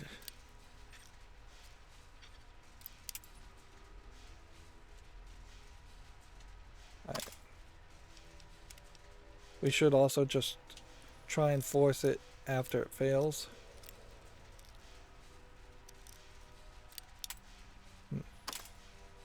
That'll double our chances of actually succeeding here.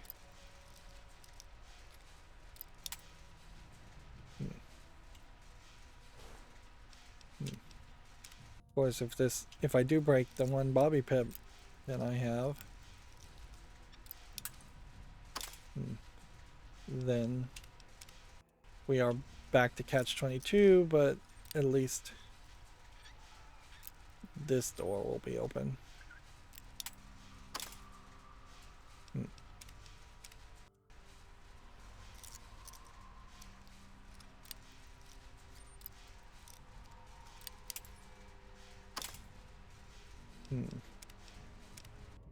We could also just hack it.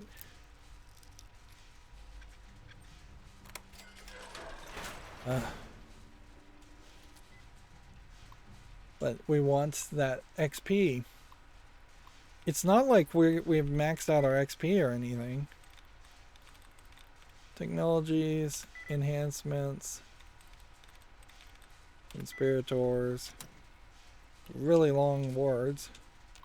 But I'm not sure having really long words even changes that much.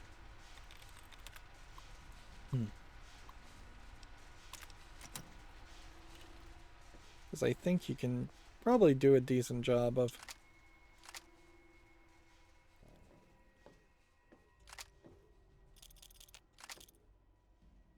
bringing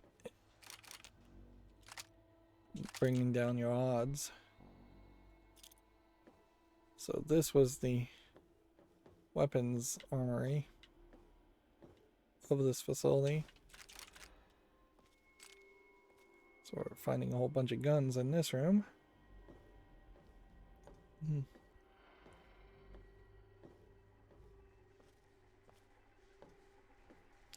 You'd almost expect there to be a big challenge when going through this room. Something that you would want to not be over encumbered when fighting.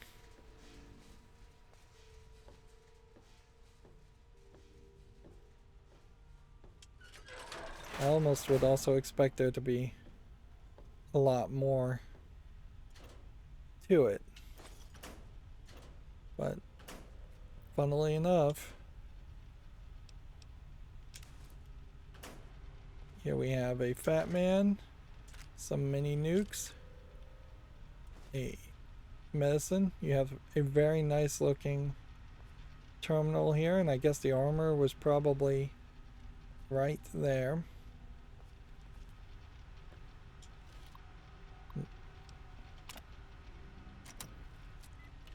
So there was probably a stasis field, it says, which the idea of introducing a stasis field is kind of ridiculous this late in the game. So that very well may be the best armor in the entire game, and you just get it because you found a side quest.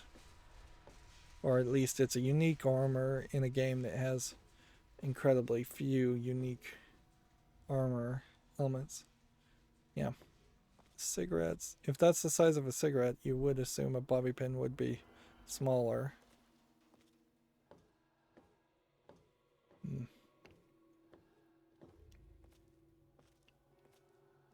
But what we very well are going to run into is we're either going to have to repair a whole bunch of stuff and just get barely below 300, or we're going to have to drop stuff or try and find a traveling merchant. I don't think it's really worth your effort to find a traveling merchant.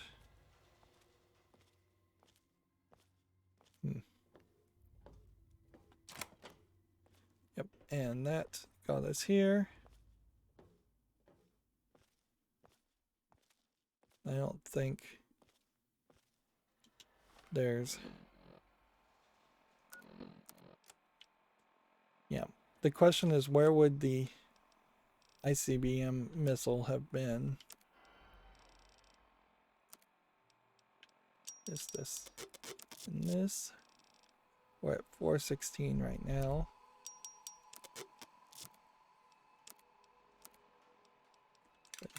This, and this.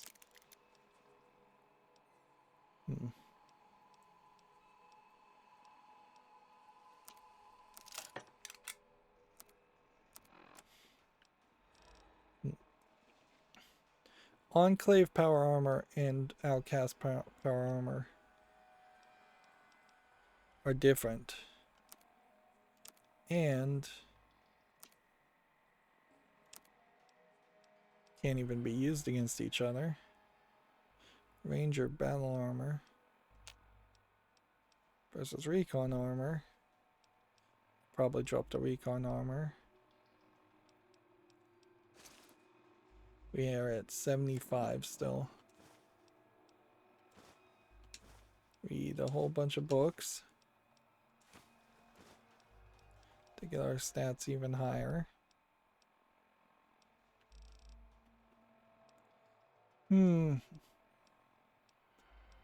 I don't think you can take a bunch of buff out to get your strength higher to get your to let you hold on to more things. I don't think it works that way.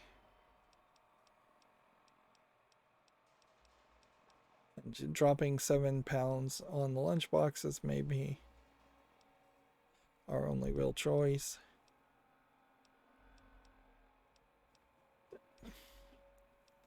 And drop this. None of the ammo weighs anything. So it would just be like dropping this. And then this. And this. That. That.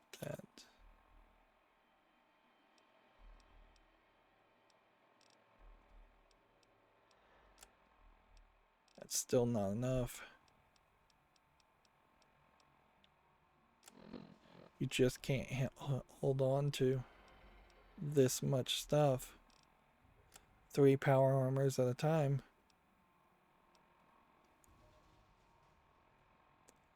I could drop all the scrap metal, lose a bunch of experience that way.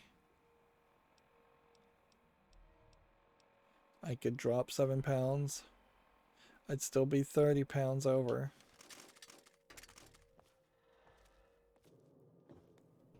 Okay. Over here, these bombs all seem the same.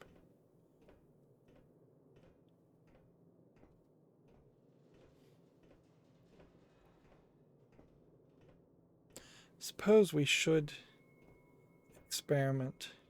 We haven't taken any drugs at all.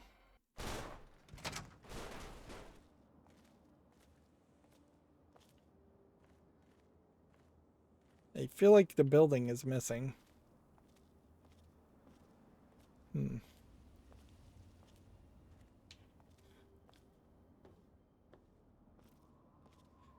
I don't think that actually is the case. That would be kind of weird. We will experiment with some drugs. Buff out should give us strength too if we drink it. That didn't increase our weight carry. Yeah, that would have been the only thing possible that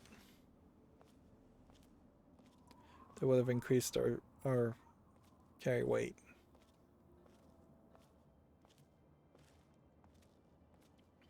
So we need a pack mule. We need a companion, which we've, with our low charisma, not been able to get any companions. Frankly, also, I think the game has really only offered maybe the dog we got as a companion, obviously dog meat. And it's no surprise so many people were happy with dog meat as a companion since he's pretty much the only option. But beyond dog meat, we've been offered a mercenary bad guy that we could have only made a companion of. We didn't blow up the building. Yeah. The thing that is weird here is if we launched an ICBM missile, I have not seen a location where that ICBM missile would have come out of. So either it's kind of over here or it's somewhat more south this way. I would question if it's over there. Unless we just found out that we've blown up Megaton. Or we've blown up some place.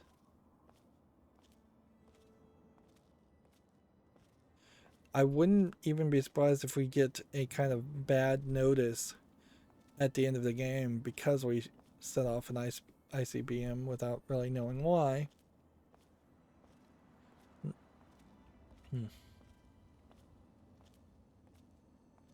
But yeah, there should be a hole somewhere after the missile was fired.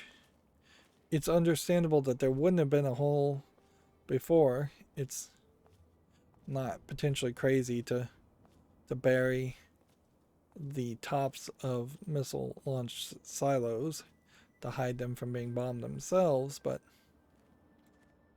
all of that has to be kind of cleared away after or during the process of launching a missile. We see those outcast characters. We hope we can trade with somebody. Otherwise, this is going to be a very long journey. So much so that we may just need to drop an Enclave armor or a Brotherhood of Steel armor. The Enclave armor would be the one to drop of the three options because we've gotten Enclave armor before, whereas Outcast armor, we don't have that.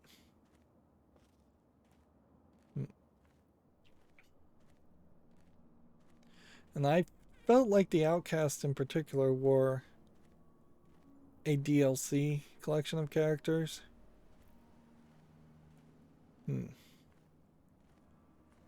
So it's kind of weird that they're over here.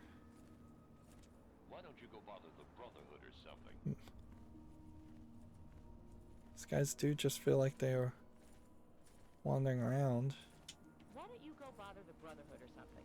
Hey, local. Shouldn't you be banging rocks together or something? Okay.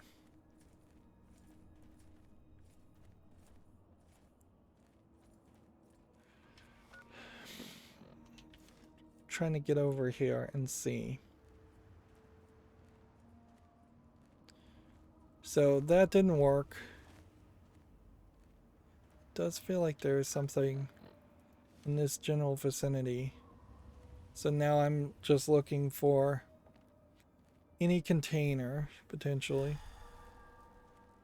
There's the buff out wearing off, which definitely highlights a point in kind of the just generic pointlessness of taking drugs. Like, ideally, this will be a fast travel location. We'll be able to put some things in a container. It's a little bit dangerous to just drop it on the ground, but yeah, it would be nice. You would definitely get a lot of players willing to take a lot more drugs if one of them was just the equivalent of speed, in the sense that it increased your movement speed for taking the drugs. But do you need increased speed when you're running and gunning in this game with the whole VAT system? I don't think you really do. So I would say that is more of a case where if you just fix the over-encumbrance issue. And I don't think you ran into this in Skyrim as much, but you definitely ran into this in Skyrim. And I'm still getting the crick in my neck from playing this game for several hours.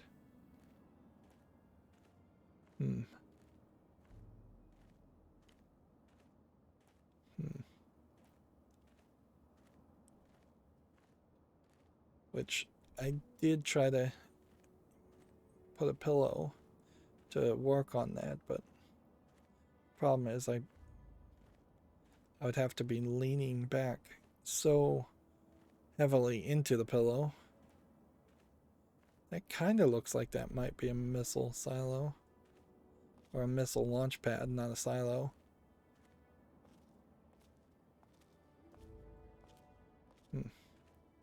I suspect this is just raiders. Again.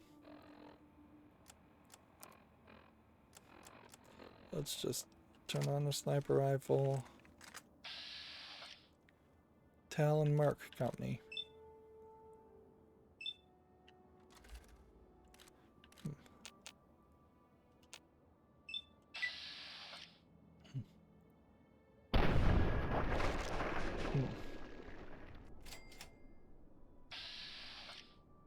This guy has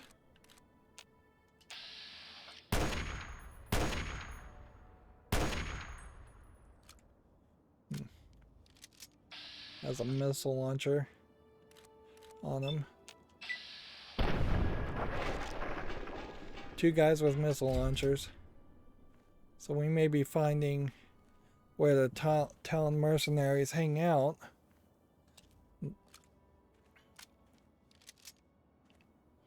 Which, that would be a great discovery.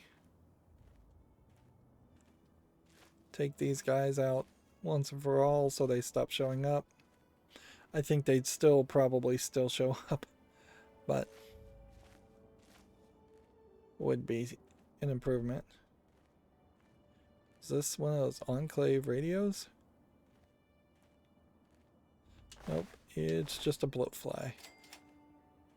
Satcom array. Okay.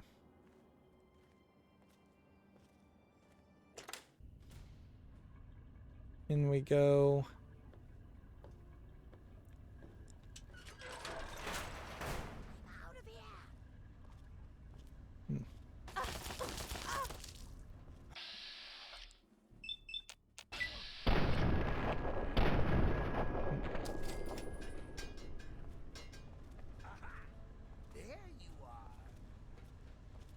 Right.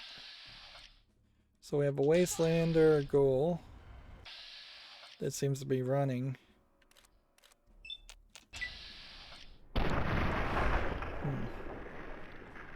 But not attacking. So I think we'll have to address that elephant in the room.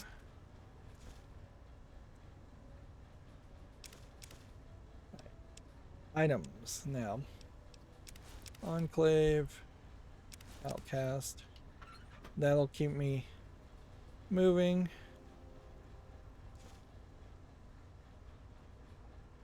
Let's see. We have seemingly some dialogue and story here.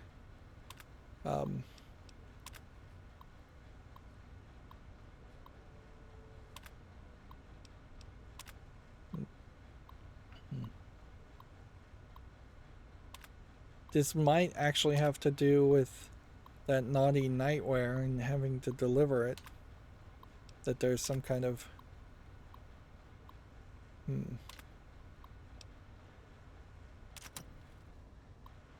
Like, is that what I read in this first log entry? No, the second entry.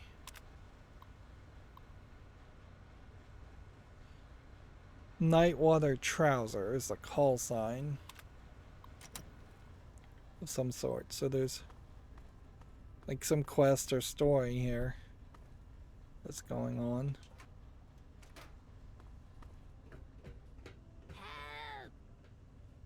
Alright.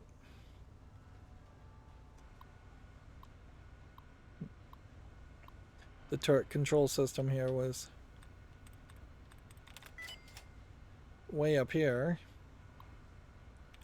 So odds of you actually deactivating it before just shooting it pretty low.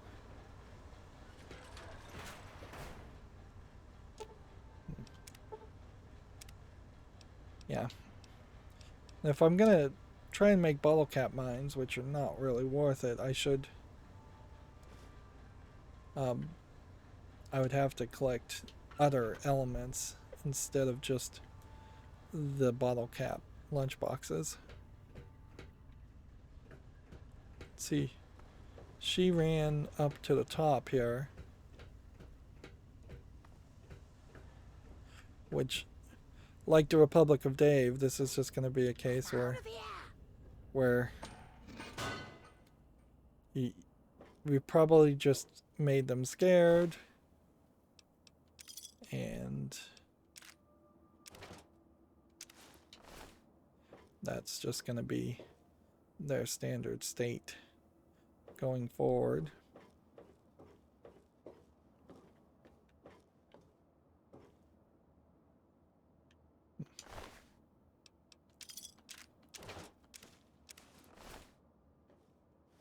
Back to being over encumbered.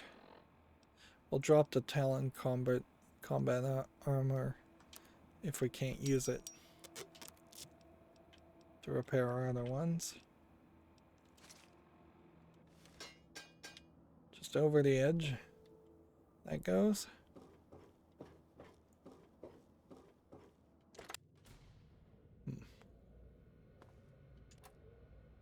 Another bobby pin. We're up to 2.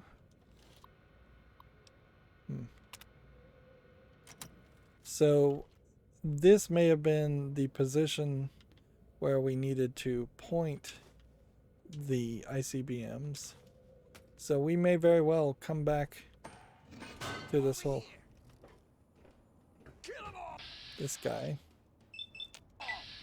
We may very well come back to this place at some point in the future and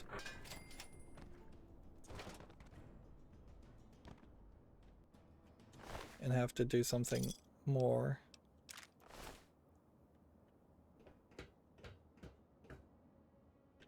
Yeah, I could see there being a whole big quest around this.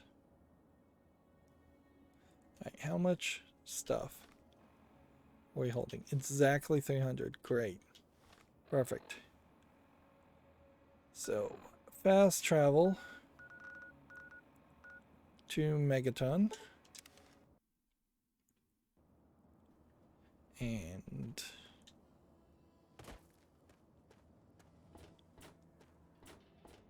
I don't know if we really need to hold on to a sniper rifle, even though we're using one. We now have big guns, medicine, and speech. So I should get speech up to 100. I did get speech up to 100, so that was good. Medicine could go up to 100. Some of the other things shouldn't be at 100, but are. because it's just not really worth it. Alright.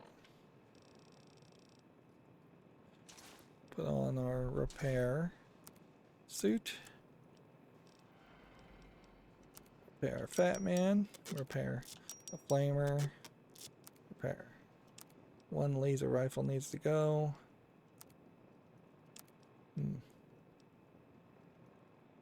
Let's see.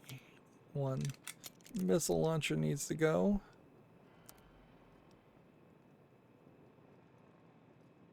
I feel like the shocker probably should be the thing we should repair. Scoped rifle needs to go.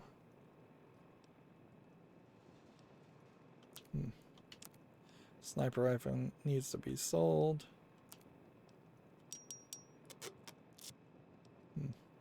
I guess power fists are just redundant weapons you just don't get that often.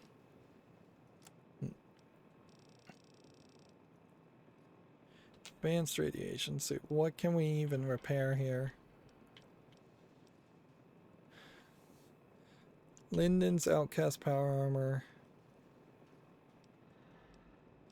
Be repaired with some of these other named items. The naughty nightwear we should take with us. Oasis Village robe. This could be repaired with a Brahmin skin outfit, which I think that's probably worth doing. Power helmet, totally don't want to hold on to that. These pre-war clothes seem to have no value. You would think that they would have something to them, but they don't. Sexy sleepwear.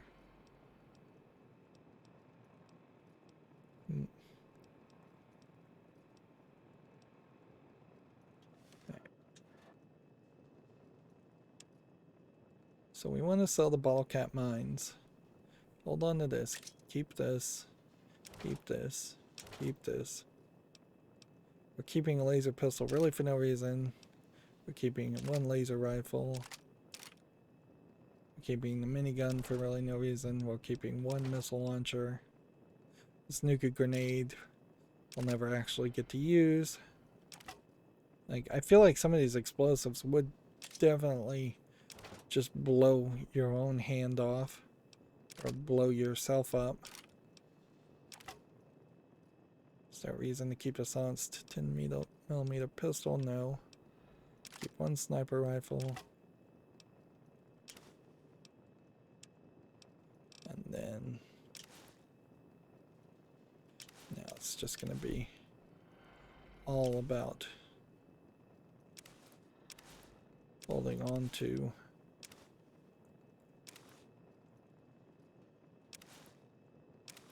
the right things and getting rid of the wrong things.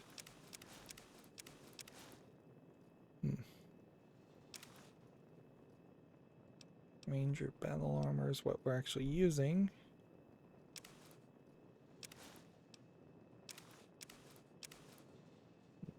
Now we're down to a much more reasonable amount. Yeah, I'm just not sure which one of these is the actual item I need to hold on to.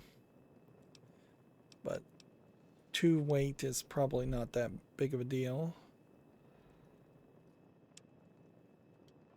Right. Meanwhile, we'll come over here, add this, take 5 Nuka-Colas. We haven't found a lot of them. Come over here and remove all rads. Come over here, make a new compound. Welcome home, madam. Let's see. Aid items. Keep the Nuka-Colas. And the Quantums. At this point, I should probably save myself 11 weight and get rid of the purified waters. And anything else that has any weight, yeah, it should also be gotten rid of.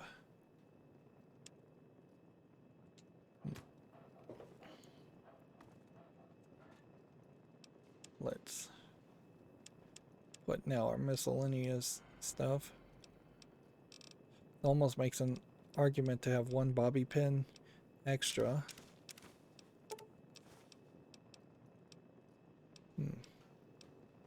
Yeah, I think we're gonna put the pre-war books away.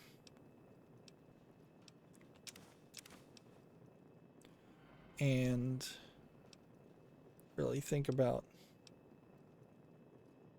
just what other items we have to hold on with. Yeah.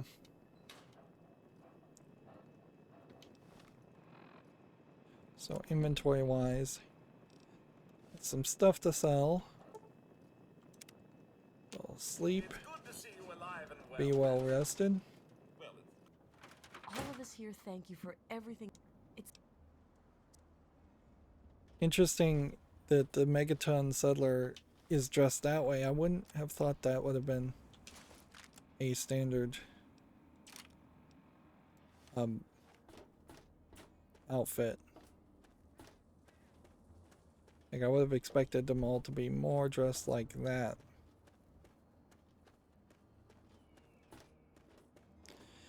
They should have gotten rid of a lot of these megaton settlers. You don't need random people when that should be like a person that connects some other way to another quest. Well, all right. Let me count out your cap. 154 XP there. Well, back to work. So it's still worth doing the scrap metal reusable challenge.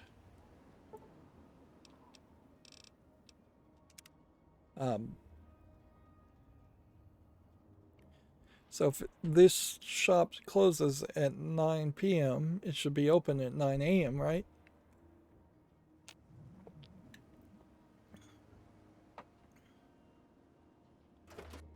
I guess that is the case. Yeah, Moira Brown here Kind of busy here. feels but I like guess she I can should talk have for a been bit. What's up? a much more unless important character, and she really isn't. Sure. Let's see.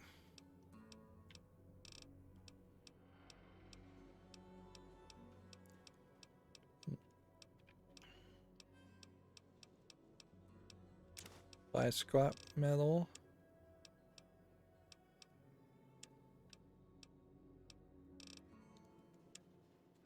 We'll buy more stim packs. Drugs. Notice no bobby pins. We could buy a whole bunch of bullets. I'm not sure which one though. Like, this feels like this would be the bullets that you would specifically want for a sniper rifle.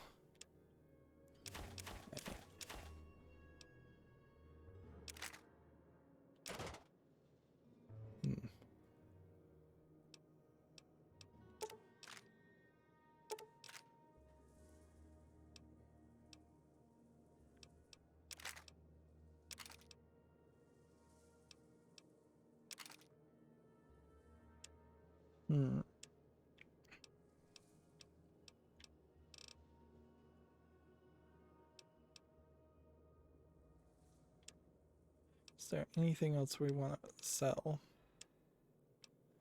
I don't think so. So, if this was all of those, that's about the best trade. Good hunting. Come back soon.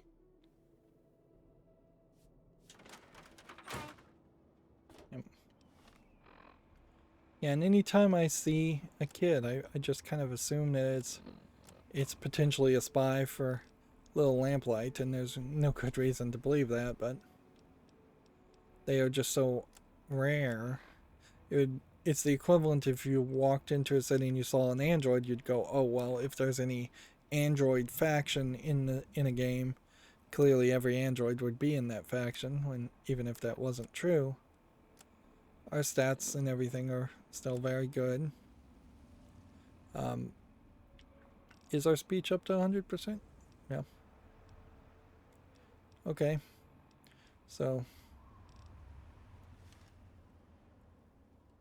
now we need to fast travel back to where we were.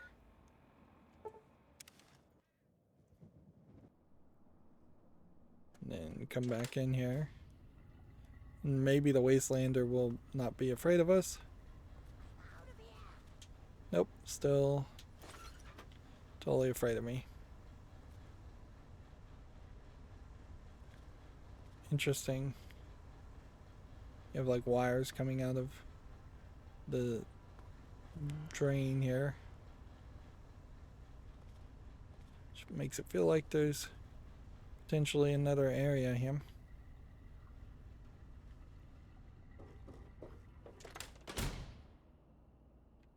Okay.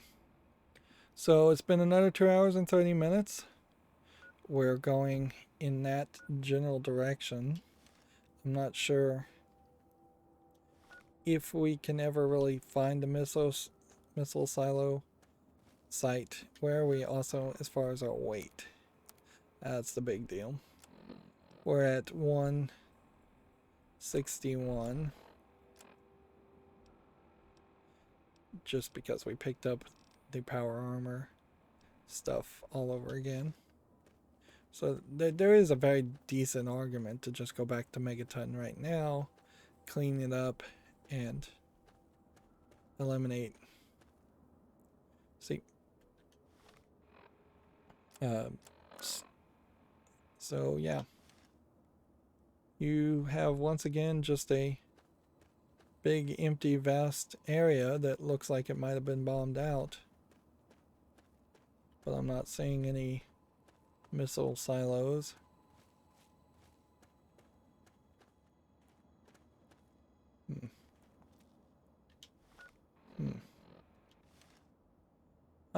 It does kind of seem like there's a lot going on down there, though, so might be more to this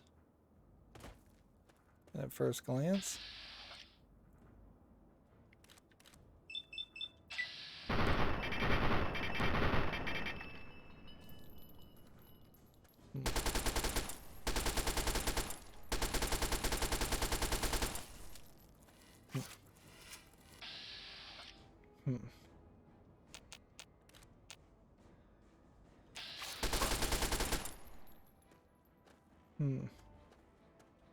Maybe these giant rad scorpions, now that we're getting more to the edge, are going to be more of a challenge.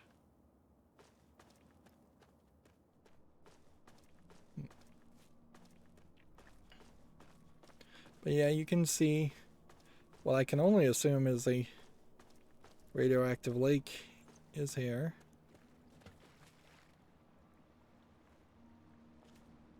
With a Murloc King. Which, again, we may be fighting giant rad scorpions and Murloc Kings now instead of just regular Murlocs. Or Mirelurks.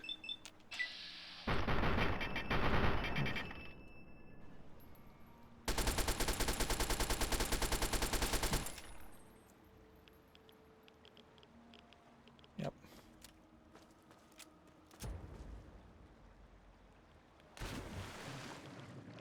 There's visual glitches down here, but otherwise not really anything. You know, it just feels like the map goes off in that direction.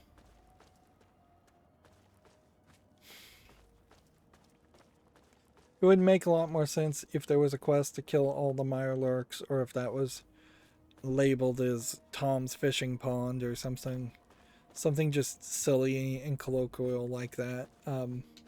If that was a fast travel location in general, that'd be fine. Here we can see what looks like just another broken power line, which you would see a lot of those, although maybe not. The thing is, power lines tend to be more buried up in snowier regions up north, whereas they tend to be on poles in the southern part of the United States. Although I guess at the time that the bombs would have dropped, they probably would have mostly been on poles. Boy, is that gruesome. There is a whole visual glitch there. Like, they loaded in the entire wrong animation and picture. That was weird. Yeah, we are just running into more and more glitches as we go along.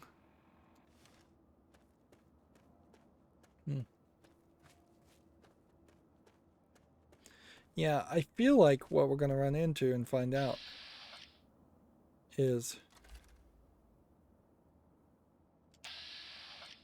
they're going to want to give us, that looks like a missile. They're going to potentially want to give us a quest here at the Tabernacle Chapel, since we were given a quest to go check that out, that is going to then have us run to this location and that location. Just run all around. Do I really need to fight everything? Not really. It's nice to get the XP, but it's also going to be a waste. We may be running low on bullets too, come to look at it. I think we need to go back to the Chinese assault rifle.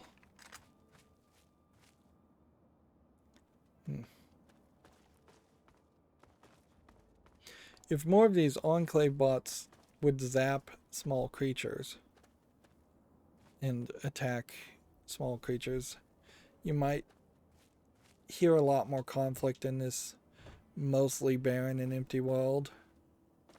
Occasionally you hear a bomb, a booming sound, an explosion, but that's about it.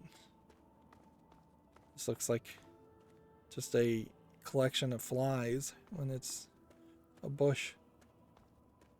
That you don't see that too often, these little trees, and that's probably a good thing, because that would just block your vision a lot.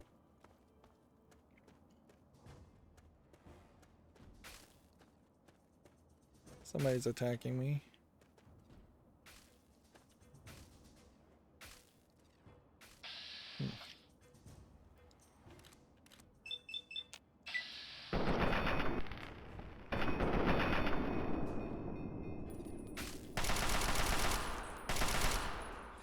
If they just embrace the idea of more in this, I think the overworld would be a lot better. And certainly if you were going to remake this game, you would embrace the idea of there being more. You instead have this scenario where in this part of the overworld, like this section here is robots and military stuff. This section here is super mutants.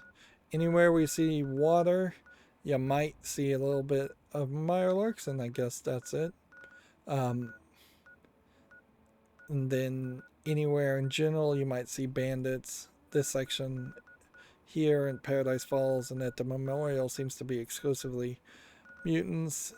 Feral ghouls seem to mostly be underground, which would mean mostly over here, but it's kind of more over here that you run into more feral ghouls.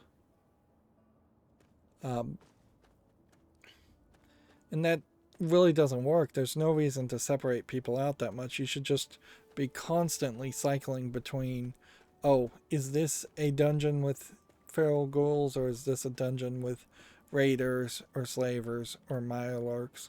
It shouldn't be that obvious.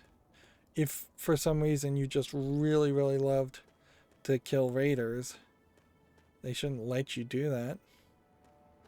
Or let you go to one region and do that. This is interesting. This is stealing. But from whom? Somebody's here. He's a scavenger. Hey there.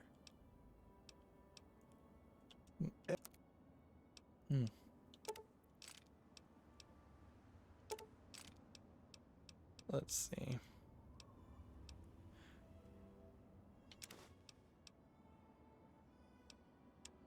Let's see, what can we sell?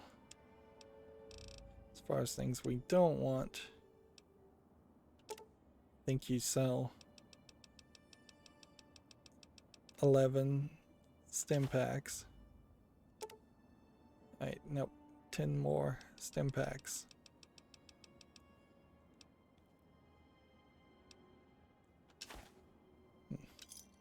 Give me a shout if you need anything. Bye. So he's got all this assortment of chairs. Many of these chairs we haven't even seen in the game. Interesting. Meanwhile, I was expecting that this radio dish would be accessible, but it seems like it may not be. Or at least you have to access it through the underground. Yep. I was expecting this to be a... So I guess this was a water tower or satellite dish. No, the satellite dish broke off and they turned it into a lean-to. Can we avoid breaking our legs? Okay. So now we've got a fast travel location here. Finding more of these.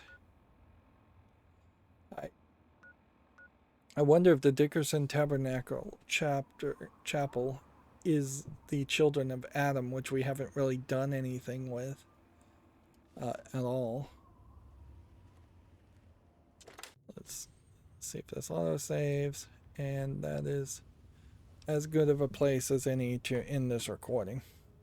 As always, I ask you to like, share, subscribe, comment, and watch every second of my videos. If you want to friend or follow me on any social media sites, there's a whole bunch of links down below. Thank you for watching. Have a good evening.